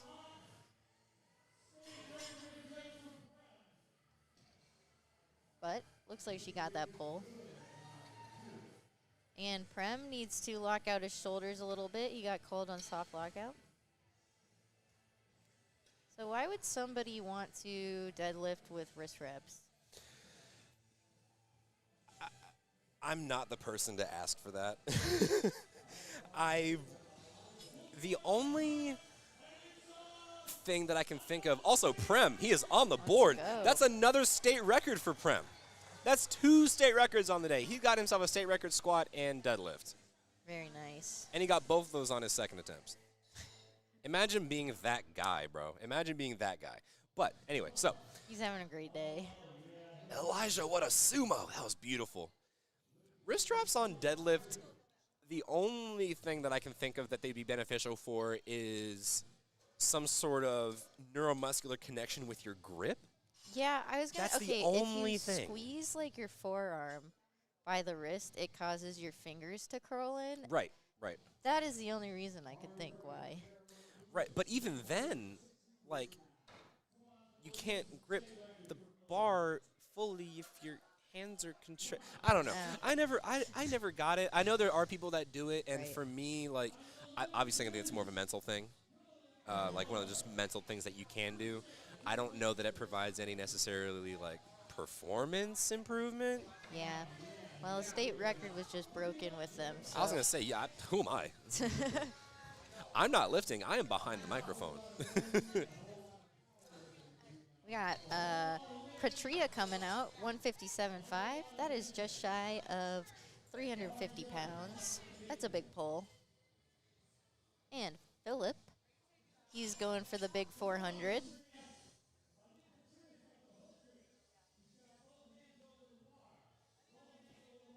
Yep. So Marina's piping up in the chat. Marina, what are you doing on a Saturday? Go outside. She said she thinks too is for grip reasons. So I'm gonna probably agree with that. Yeah, because she even said like how they closed your hands if they're tight enough. So there you go. Fortunately, Philip does not get it off the floor. We'll see if he tries that again. And that's his second attempt. Yeah. So he got his opener. So he's in the meet. And that's what's really important. Yes, that's what's really important here. As long as you get one of each on the board, you're golden. Saul Vargas, he's getting the bar loaded up. 182.5 kilo. That is 402 big old freedom unit pounds for Mr. Saul. And then Trevor Schnitzer on platform 2, 418 freedom pounds for him. We've got a conventional and we've got a sumo, ladies and gents. Unfortunately. Now, when you drop it at that point, it's either you feel it stop moving or there's a tweak somewhere. Yeah. I am hoping it's the former. I am hoping it was just strength and not any sort of tweak. It could also be just like his grip slipped. Yeah, it did look like he kind of like dropped it a little bit, so that could be that as well, yeah. So I have two questions for you. My first I might have is, two answers. why are their thighs all like have this white powder on them? Heard. And I'm so glad you brought this up. This is one of my favorite things to talk about. I actually have a saying. So the stuff that y'all are seeing all over, if y'all are watching Platform 2, for example, all the white stuff you're seeing on Mr. Nelson's legs there, that's all baby powder. See that giant puff of smoke as he pulled up? That baby powder allows the bar to travel smoothly up the body, right? We don't want the bar getting caught on our thighs. We don't want it getting caught on our skin. We don't want it getting caught on our singlet. And so by putting powder on our legs, it gives us a much smoother surface for the bar to come up. Now, that is separate from what you put on your hands Yep. and what you put on your back. That is chalk. If you put chalk on your thighs for a deadlift, you're going to have a hard time. You wanna know If you an put powder, embarrassing story? if you put powder in your hands for a deadlift, you are going to have a very hard time. That's why it's, go ahead. At my first meet, I definitely put chalk on my thighs because I was like, oh, what are all these people putting on their thighs? Oh. But I still got the pull. But Oh. it's funny looking back. I But always go like on. to say, I always like to say, chalk makes it stick, powder makes it slick. That's good. That's how I like to differentiate those. Embroider that on But- a pillow or something. Yeah, if anybody's good at crocheting, can you put that on a pillow for me? But yeah, no, it's like kind of going along with that. That's why it's even more important, as we see these lifters come out for their last attempts, that they get that bar brushed off. Yeah. Because if you look at our conventional pullers, their powder, like the way that the bar is going, the powder that the bar is picking up is right where the sumo pullers put their hands. Exactly. Right, so it's important to get that scraped off each time. And speaking of, we're moving into our last attempts over on Platform 1. Miss Joyce, this is first flight, right? This is first flight, yeah. I lost it a little bit. But yeah, this is our first flight, last attempts over on Platform 1, so we're just cruising right along here. Matthew Lee going to take his second attempt on Platform 2, 217.5 kilo, 479 pounds. We already have the trash talk in the chat, folks. We already have got the trash talk in the chat. Matt better pull 500. What's he pulling right now? This is 479. Oh. So he is in 501, reach. 501 It is in better be reach. the call Yeah. there. If he does this well, it is definitely there. Also, I know you're watching right now. Hi, Kayla. Miss you. Anyway. Emma, she's taking a 242 for her final lift of the day. Very nice. All right, we'll see if she gets any downward motion. I don't think so, but we'll see what the judges say. That's going to be a no lift for Colin there. And a no lift for Miss Megan. Ugh. So the only time the bar is allowed to move down is if you're locking out a sumo deadlift and you lean back and the bar comes down a little bit because you're leaning back. That's fine. Mm-hmm. What's not fine is if you like bobble down and your whole shoulders also go with it. Yep. And so, all right, so now that we're getting into our second and third attempt pulls, we'll start to see a little bit of the placings shake up here. So Miss Morgan right now, she is a guest lifter, so she's not going to qualify for any sort of medals or anything like that. Mm-hmm. So it'll list her as first. Now, if we look over on Platform 2, Colin Murillo, he's about to pull into first with this pull. Now, this will put him tentatively in first because there are still other lifters that have to pull and a whole other attempt. But this will put him tentatively in first place if he's a good attempt. And That's that's nice 3 white sumo. lights. 529 goes down. Easy peasy. Here comes Eric Hogan. He's going to answer with his own 529. This will keep him in first place. All right, Jenny Wang, 137 and a half. I love what she did with her sumo just now. I love that. The way she pulled and she continued to externally rotate those knees to continue that process all the way up. Loved that. She had great patience off the floor, too. Absolutely. By opening those legs up, she almost ensures that she's not going to get pitched forward. Beautiful, beautiful positioning work. Eric Hogan rocking the blue and yellow. Conventional stance of peace. Very nice. What a beautiful pull. Wow. Dare I say he's got 550 in him? Dare I mean, say? You know what? I'm he's going to on put a mission 550 on the bar. today. I'm going to call it. Call it now. I think it depends on what his goal is. If he's already qualified for nationals, I'm assuming he's going to try to go to nationals, then for sure. But if like he needs that last deadlift, then he'll probably be a little more conservative. Sure.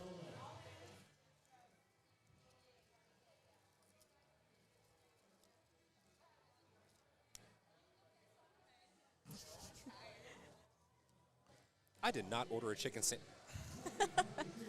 Anyway, I'll be fine.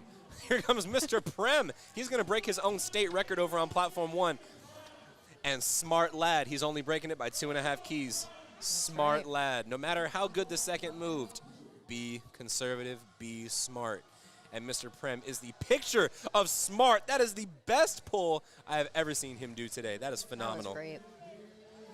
3 white And he lights. just tacks on 2.5 more keys to that state record. Let's go, Prim. And Gino raising his hand. Gino's rocking green today. How tall is Gino? With or without the boots? I don't know. Without the boots, I think he's like 6'2", 6'3". Wow. Yeah, Gino's a tall lad. Bars loaded for Michelle, 150, 330 biscuits on the bar. And then Morgan Wilderman on platform 2, 319 goes down nice and easy. And with that, Morgan solidified her 5th place spot, and so she will receive a podium spot today. Let's go. See, powerlifting's cool. We have podium spots 1 through 5. Aha! All right, now here comes Mackenzie Anderson. She's currently slated for 1st place, and so if she does get this poll, she will remain in 1st place. I'm not sure if there's anyone else jockeying for that position right now. Yeah, I'm We'll not have sure to about see. the junior class. Let me, and see, right around this time is when I'd pull up the lifting cast, so, you know. Oh, well. Yeah, all goes up. So she did a 2.5 kilo jump and then a 5 kilo jump on platform 2. And, it moved a little bit slower, but, hey, that's a good lift, and she'll finish out 3 for 3. There we go. Mackenzie makes easy work of 150. Now we got David, one of our masters lifters, taking 157.5. Oh, take a look at the screen here. David Miller's got a state record attempt here. And now I imagine this will be for age group. So you are able to set state records in your age group as well as your weight class division. So can you, can you chip state records? No, Yeah, no, you can't. cannot chip state records, sadly. But one of the new fancy amazing rules in USAPL, you are allowed to chip American records at state level meets. As long as they have 3 national level judges, yes. Right. That's the caveat. A lot of people go into locals, I'm going to break all these American records. Well, you got to have the judges there. And they're hard to come by, at least in Indiana. Yep. That's And you where I'm need, from. and correct me if I'm wrong, you need 3 national level judges to break a national level lift, correct? Correct. Okay. Yeah, so you can't have like 2 and a state judge. You gotta have 3. Right. All about protecting the standard. Oh, and unfortunately Caroline got stuck at the knees. She was so close. So I believe this is a PR for Patria.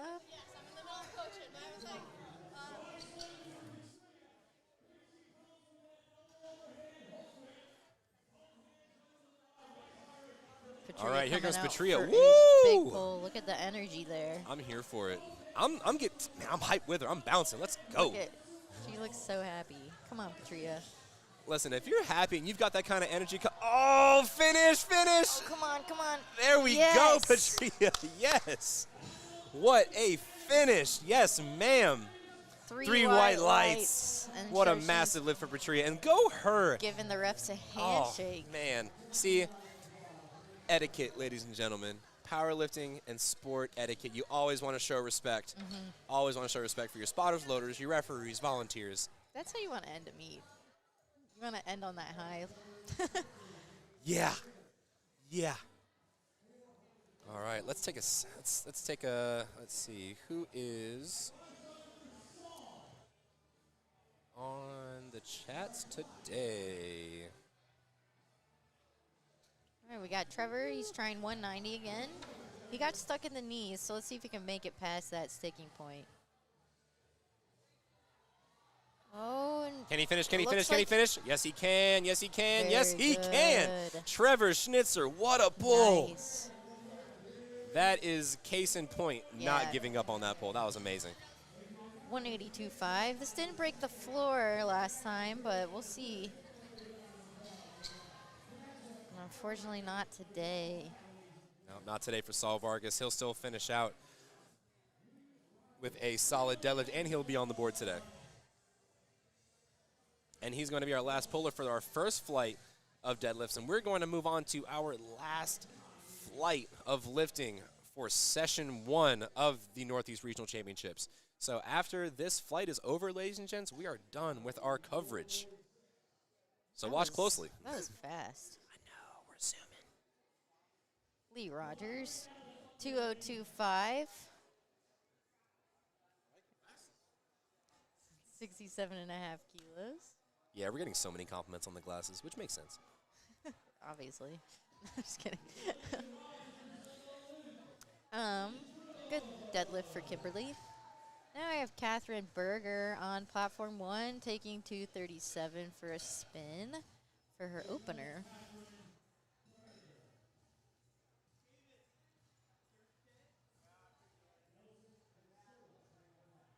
Nelson Castillo taking 210 for his third and final deadlift. You can tell it's deadlifts because the music gets way louder. Way louder, yeah.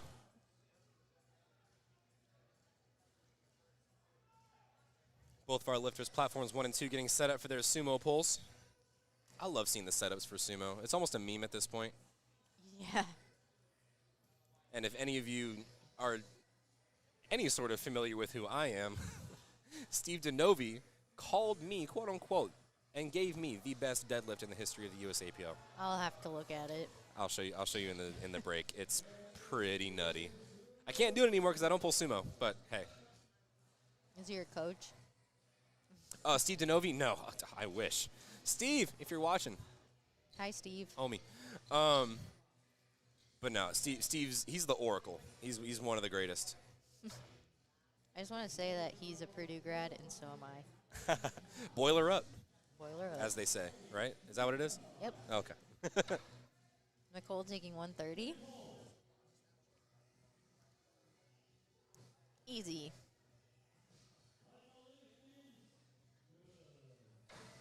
And Manuel taking 222.5.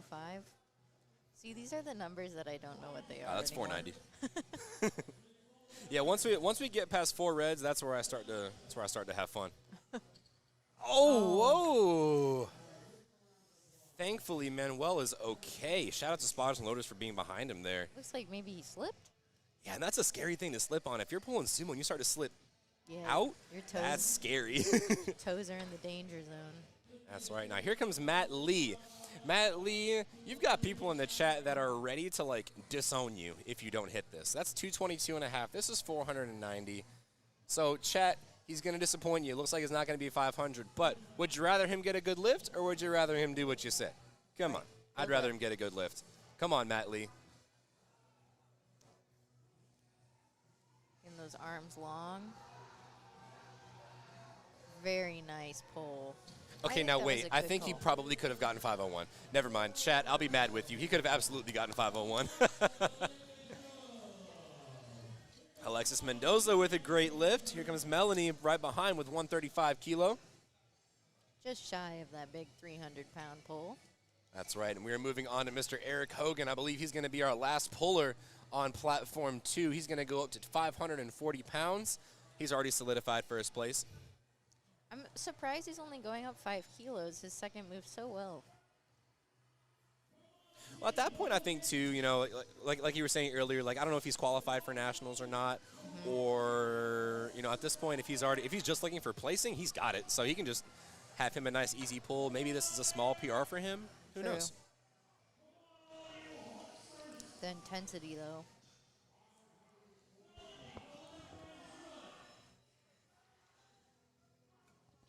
Taking his time getting set up. Now we have Corinne taking 142.5. All right, Eric Hogan gets set. Here we go. Very nice. Wow. Pull. Oh, and it looks like his grip slipped. I'm going to give it to him. I think he got the down command right before. No! Oh, I would go to the jury. That's why you're a judge, and I'm not. Good call. Good call, Jackie. I would still go to the jury. Like, why would you not? Yeah, no.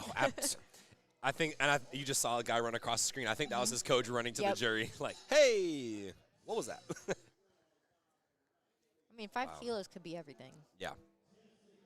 And now, if you're looking at Eric Hogan, I mean, he's had, maybe overall an RP 8.5 day. Yeah. Overall. I mean, he's made his lifts look so easy. And to have that level of a performance and going into nationals, that's wild. Jessica, 152.5. Easy pull. It's a nasty 336. Katie On, she's one of the big benchers of the day. Oh, I was wrong, y'all. Colin Murillo comes right behind with 252.5. He will be our last puller of this flight. Of this flight. And he's going to pull into first place if he makes this. Getting that good slack pull out of the bar. Big wedge here. Oh, can he lock it out? He got his hips through, but there might have been up and downward motion. Yeah, I'm not sure. What do the judges say? 2 to 1. Wow. That's a good lift. Wow. Wow. He's quite the puller. Wow. That was majestic. That was He's majestic. only a junior. Wow. That's crazy. Hey, Lauren Hunt taking, and we're starting our next flight on platform 2. Yep. Wow, we're almost done, guys. You sounded like That's that wild. dinosaur from The Land Before Times. Before Time. The one that's like, yep. Oh, Ducky? Yeah. Thank you. That's a big compliment.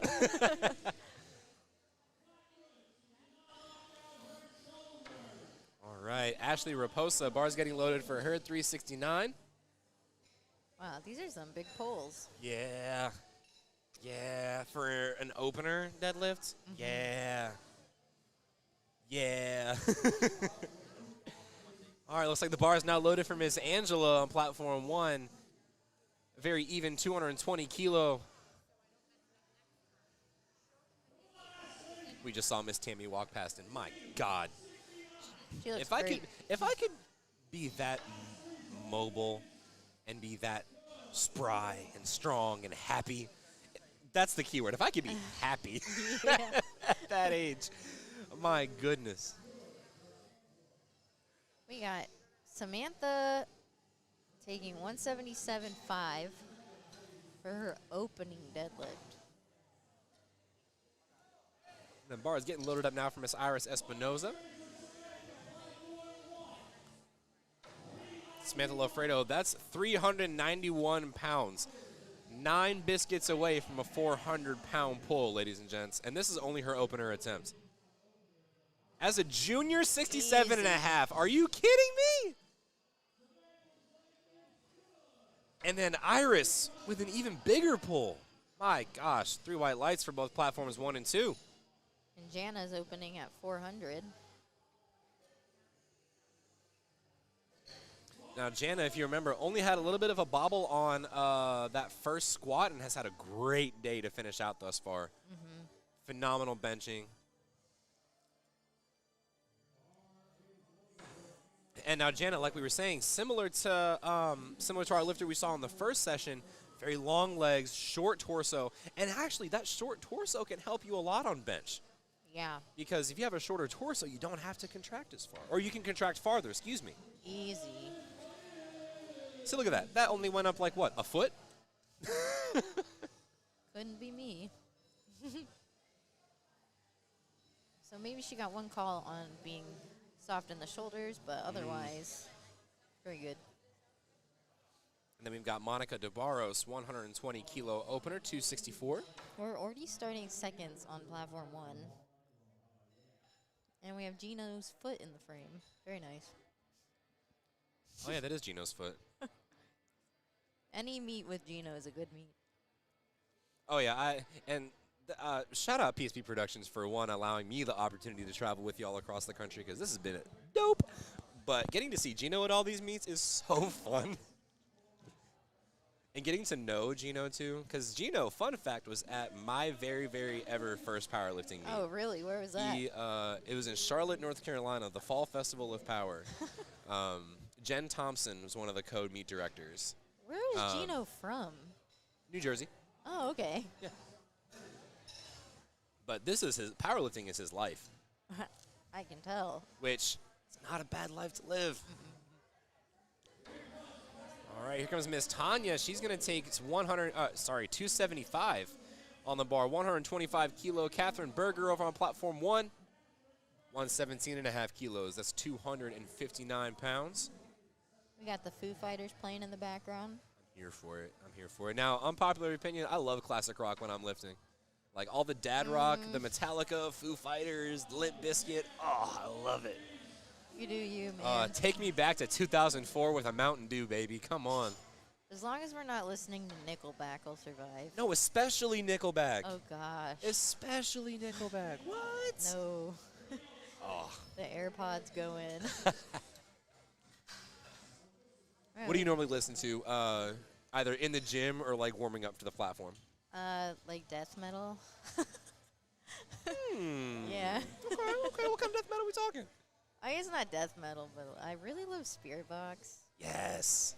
Like, Yes. so good. There's times where I'll listen to like evil metal, you know, Lorna Shore, Beartooth, you know, that kind of stuff. You know. Yeah. The evil, angry stuff. Alyssa Natassia with a beautiful 275 pull. Nicole gets that 300 secured. She looks happy. She ran away. I'm assuming that was a happy run. Looked happy to me. I mean, it was a good lift, so. Yeah. All right. Jordan, 127.5. So she pulled 300 in prep, so I'm sure she'll want to hit that on the platform. Mm-hmm. Oh, see, look at that outside knowledge. I like that. I like that. Added some extra numbers in here. Woo! 308 for Alexa. That was What was very her? strong. What was her PR? 300.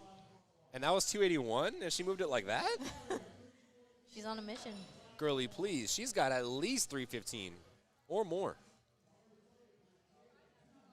Nicole Carey, 142.5. That's 12.5 kilo jump, so it's about 30 pounds, give or take. For deadlift, I think that's an acceptable jump. Oh, yeah. Yeah, for me, and especially with deadlifts, because you're really just picking up the weight off the ground, so the weight's Right. going to feel more negligible the higher you go. Right.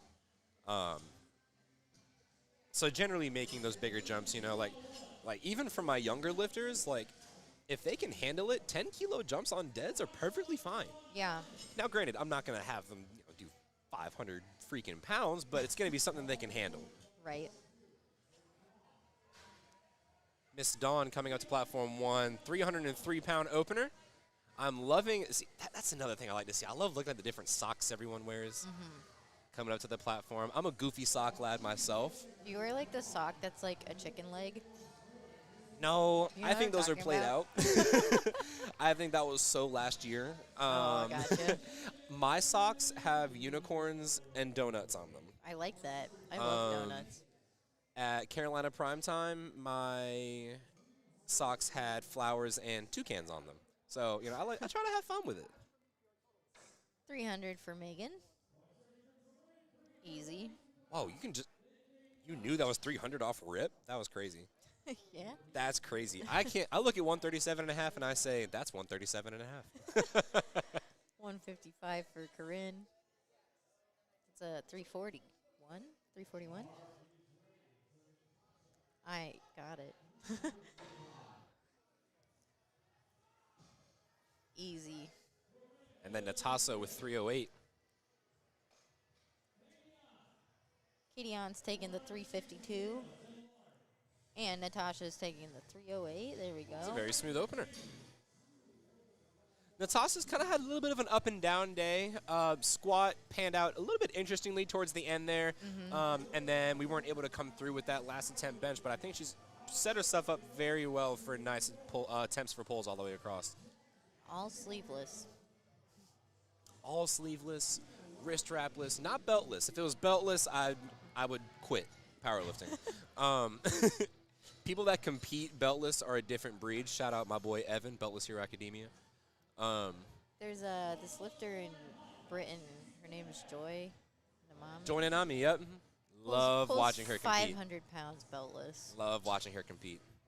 Like, who does that? World class. Literally world class powerlifter. Lauren Hunt. I think they're going to give her that attempt. I think so too. And 162 is Three on the white board, yep.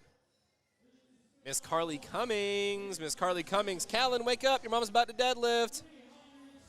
142 and a half, 314 pounds for an opener. 165 for Jessica. We love you. All these glasses comments, I'm here for it. See? They're a thing. Jessica Carly looks Cummings. very tall for a 67, but I'm here for it. Yeah, that's a long way to go. I know. That's one of the things I like to say, like for taller deadlifters, if you're pulling sumo, that's just a long way up. But go her. One of my, I have a lifter who's similar to that. She's basically all leg, right? Right. Very similar to me, because I'm primarily leg. I've got a little bit more torso, but she's primarily leg. And so, Rest in peace. but she also squats. has very right. But she also has like really bad hips. Okay. And so we can't let her do sumo. Oh, So man. she has to pull conventional, and she's got a long way up. Ashley taking 175 for a spin. A little bit sticky at the lockout, but I still think she's got a little bit left. That's right. And we've got Karen Yen Lee with a very easy 147.5 opener. Samantha taking 185. She totally disrespected the 177.5, so I don't know why she didn't go up 10 kilos, because she's about to disrespect this too. But, you know. We've got Miss Angela going up 5 kilos to 231. Now, there are some kilo weights that I do know, but that's only because I know that they're weight classes too. okay, 185 is 407, and 105 is 232. 231. Oh, close enough. I only know that because I was in the 105 class. Shout out the old 105s. When I started powerlifting, the weight classes changed like so fast. Oh my gosh, yeah. When you started, I said the weight classes changed about 2 years ago. I was like a 72, and then it changed to like 69, and then Yep. it changed to 67 and a half. Yep.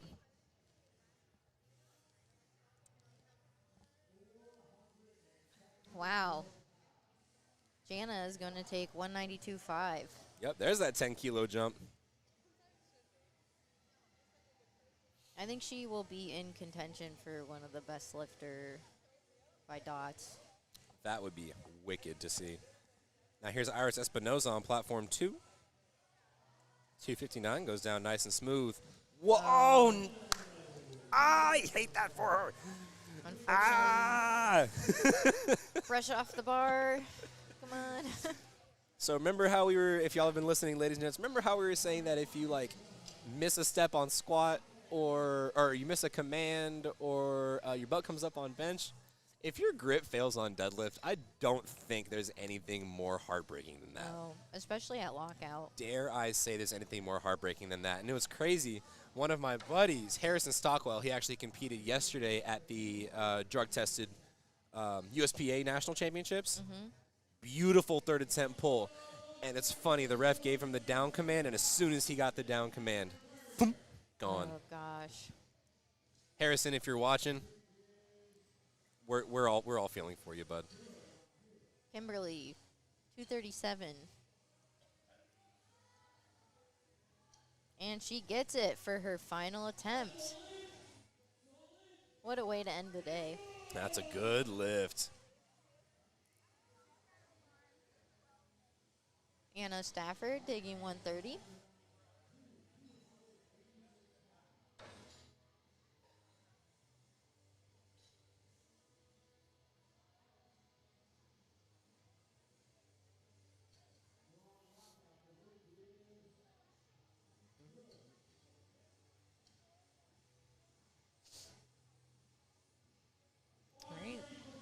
Catherine Berger stepping up to take 122.5.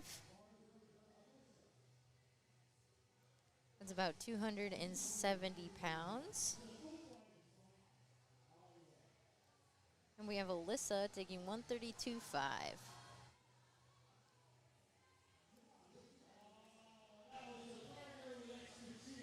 3 white lights. What a way to end the day.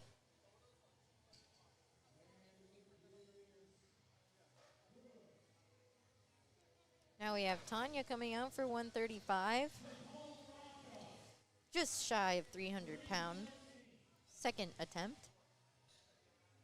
And Nicole Franco, she's jumping up to That's 314. 314. We're doing terrific, guys. I was thinking about it, and I wasn't sure. It's okay. I would not have known that it was 315. Fancy schmancy lifting cast with the pound conversion. Tanya, Miss Tanya with a big 297. 3 white Good lights. Oh, and what a grind for Nicole. Can she stick it out? And she does. And that's... Oh. So, unfortunately, it's hard to see from this angle, but she had a little bit of supporting on the thighs and perhaps some soft shoulders. And Jordan, this was her heaviest pull of prep. She's about to smoke it on the platform. Oh, my God. Easy. Okay, Jordan, we see you. And now we've got Alexa Mendoza over on platform 1. 5-kilo jump from her second. I love the whoa! That was easy. I love that. I loved everything about that. She's a very intense lifter. The approach, the intensity, the energy. I'm here for all of that. Miss Dawn gets down for 308. Can she get it past the knees? Unfortunately, it looks like no. Looks like it got stuck there. Well, she has a second chance, so not all is lost. That's right. Nicole Carrier going up 5 kilo from second to third. More of a conservative jump than her 12.5-kilo jump from first to second. But she is still slated for first place, Nicole is. So all she's got to do is finish the pull. Just get those hips through. Now my only call there, ramping? Oh, I'm not sure. Maybe? Nope. Well, actually, maybe. That might have been what that right judge saw. No, because that would be, I think. Oh, no, ramping's blue. Yeah, isn't blue it? light. That's right. That's right. I think maybe. See? I'm perfectly fine with being wrong. I love it. Megan Fenster on her way up, 325 pounds. Melanie, big 330 pull. There are a ton of 67.5 lifters. Oh, she is beauty. She is grace. She's Miss United States. Come on, Miss Melanie. 150, 330 pounds. Oh, beautiful finish. Now, one of the things I want to mention, and we haven't seen it yet thus far, thankfully. Oh, that might be an iffy lift for Megan on platform 2. I'm not sure what the judges are going to say. It was shaky, which, 2-1, good lift. Yep, so that. Sometimes it can look like downward motion if you're, like, struggling a little bit. Yeah. Even if it's just your muscles. Mm-hmm. But yeah, so Someone's excited. Oh, it looks like Melanie. now one thing I do want to mention, like I said, we haven't seen it as much today, but one thing we want to watch out for is like over accentuating that lockout on sumo. Right. Because it's just like that. We see Corinne. Now, that was a beautiful pull. And it was 3 whites, but it's very easy for those knees to become unlocked if you lock out too far back. Yeah. And the second you do that, it's a no lift. Right. But luckily, You all of can't our relock lifters, 'em. yeah, all of our lifters are like that. So we haven't seen that yet. Carly Cummings having herself a day. Going to pull 335. And Katie is coming out to pull 364. Very easy pull for Miss Carly. She's on fire. I love love. That's so sweet. And unfortunately, Katie cannot get her hips through for that last lift. But she still walks away with the 417 kilo total. Yep. Now, Natasha is coming to pole. 336. That's right.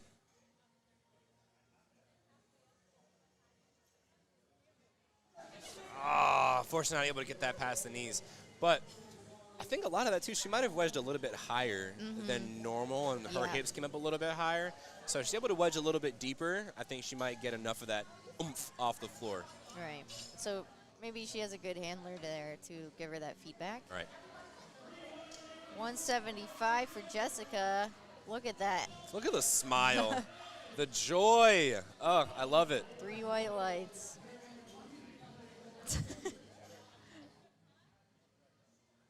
Sometimes after you hit a big pole, it's just hard to think about what's happening. Yep. Oh no! If I'm deadlifting or if I'm competing, don't ask me a question for like the next 3 hours. Yeah. If I'm done competing, don't talk to me, because my brain won't work. Karen Yen Lee, 157.5 kilo, 347. Easy. She dropped that with authority, folks. 3 white lights. 175 for Lauren. Very nice. Lauren able to come back from that opener and finish out with 175 She just on her screamed. total. Yeah, that was her screaming just now. Yes. And here comes Miss Ashley Raposa, 396. And this is going to put her into second place.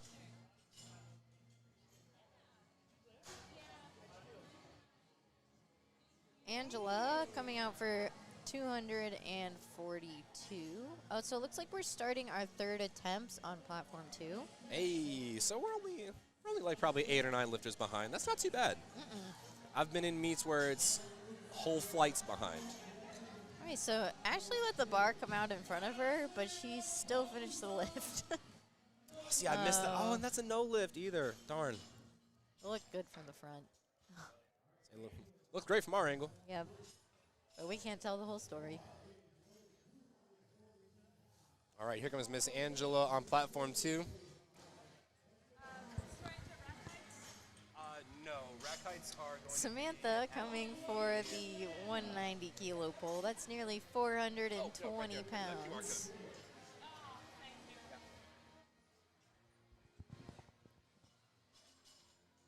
We get asked that a lot, so it's pretty normal. Oh, Samantha grinds out 190.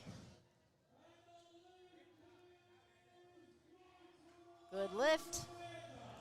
Jana opting to take her 192.5 again. Failed on strength. Had herself a day so far. Absolutely. Jana and Iris both. Hi, Gina.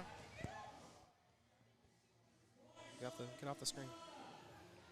Is that Gino? No, that was Gino on the screen earlier. I think that's one of the head refs. 3 times body weight squat, ladies and gents. You heard that right. You heard that for the echo of Gino. 192.5, 424 pounds. That's a deadlift, not a squat.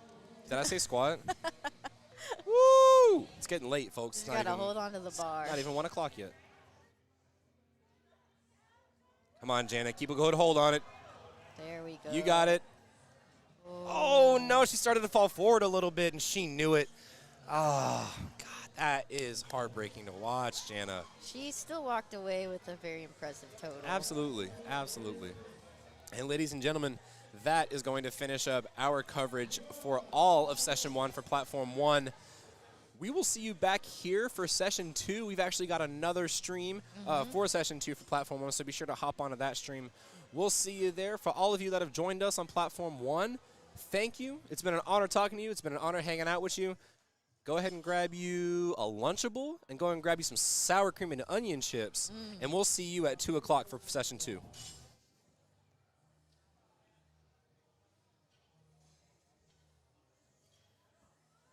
Hey, so. And we're still kicking on platform Yep, 2. we're still here on platform 2.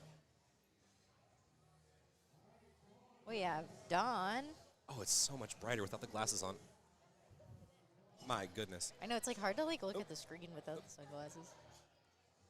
Oh. You can flip up. You've got my flip ups on.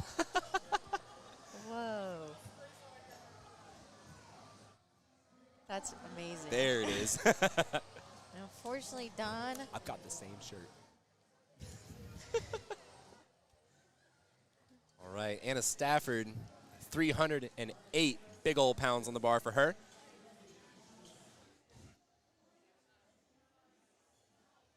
The Northeast just has some strong women.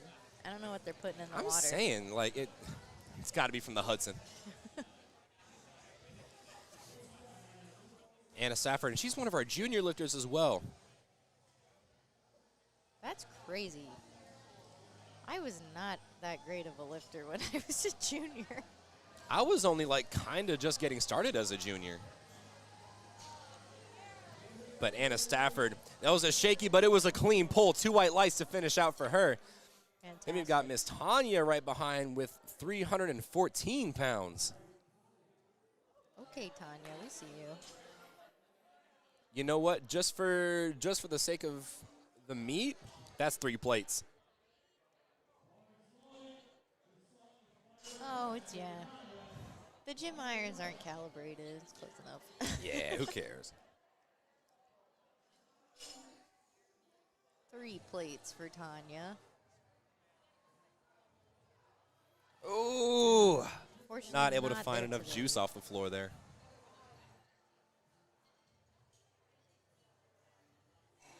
Come right behind with Miss Jordan Rocca. She's going to go to 319 pounds. So that's a 7.5 kilo PR. Oh. Oh, yeah, because you said she'd only done 300.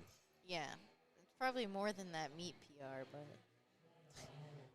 I don't know what her previous meat PR is. And you said she trains with you at Titan Barbell. Titan? Yeah. Yeah. And where is that again? It's just outside of Boston. I'm going to remember that because I have family in Massachusetts, so Oh, yeah. I will be there every now and then. All right, Miss Jordan gets set up under that 140, or on top of that 145, because I guess she's on. Oh, my gosh. That was so easy. I think she could have had probably 320. Yeah, wow. Or that was 320. Sorry, 325. Excuse me. Great job. All right, then we've got Miss Megan Fenster. She's going 330 kilo, or 330 pound. Gosh, it's getting later in the meet. 330 kilos at 67.5. We got a whole nother session after this. I got it. We're good. 150 for Megan.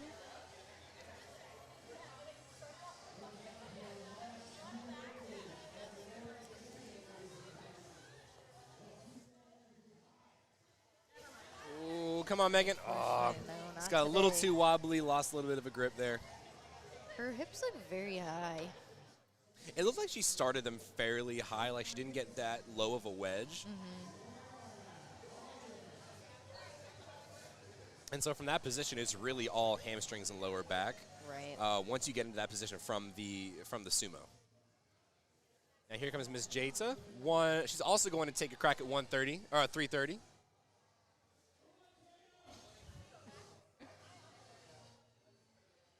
She's adjusting the bar.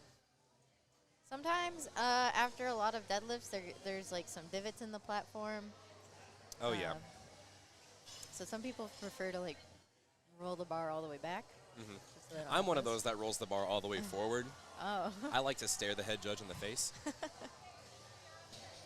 Jata with it looks like she got 3 whites? slapped because there's one chalk mark on her cheek. Hey, that's I perfectly love that. fine as long as you do it behind the curtain. And as long as there's consent from both parties. Yes, yeah. That's the big thing. Consent. Forgot about that one. No, just kidding. Oh, my goodness. All right. We've got Natasha. She's going to retake 152.5.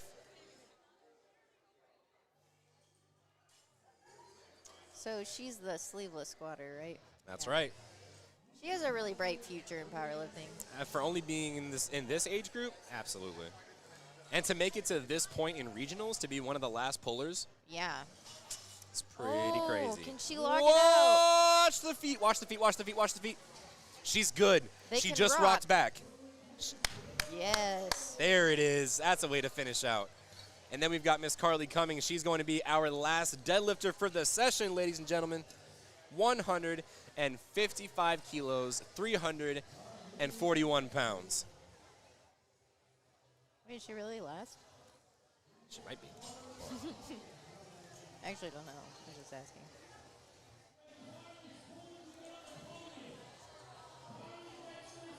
Yep, she's our last. Wait. Yeah, she's our last one. Huh.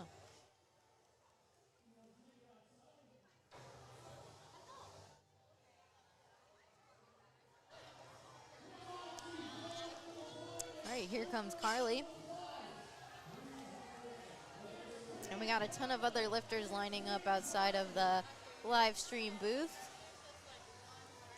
Yeah, that's how we know session 2 is going to get started here in a few minutes. All right, Miss Carly, here we go. Last pull of the day. Callan, you better watch. She needs all the energy, all the strength. She's got that mom strength. Yeah! Oh, whoa! Whoa! That looked like it That could have was been an opener. huge! That could have been 350. Are you kidding me? Someone told me that the person on the commentator sounded like me, and that must have been you. That's so good. I love it.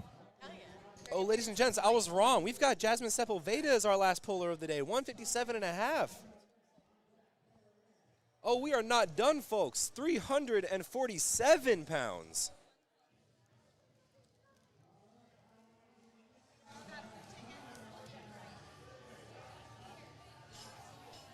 Is this the last pull? Watch it not be the last pull either. You got me all confused now. I know. My fault, OG. My fault. Here you go, Jasmine. Shout out to Gino the Pirate. Whoa!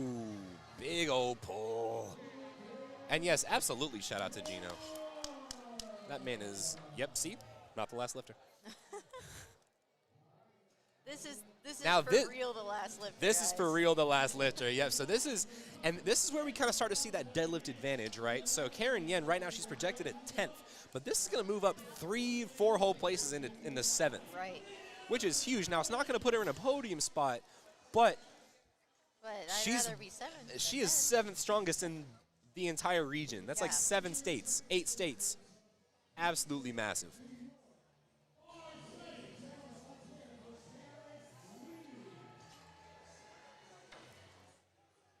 All right, here she goes. Gets set up here.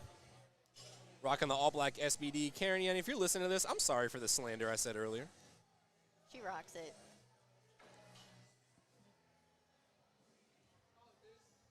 And the Lincoln Park is on? Yeah, it's real. Come on. Very nice pull. And ladies and gentlemen, that is how we finish. Ladies and gentlemen, that is going to be it. Karen Yen will finish us off. That is going to be our last deadlift for the first session of the 2023 Northeast Regional Championships here in beautiful Albany, New York. It's been an absolute honor getting to host this meet with you all.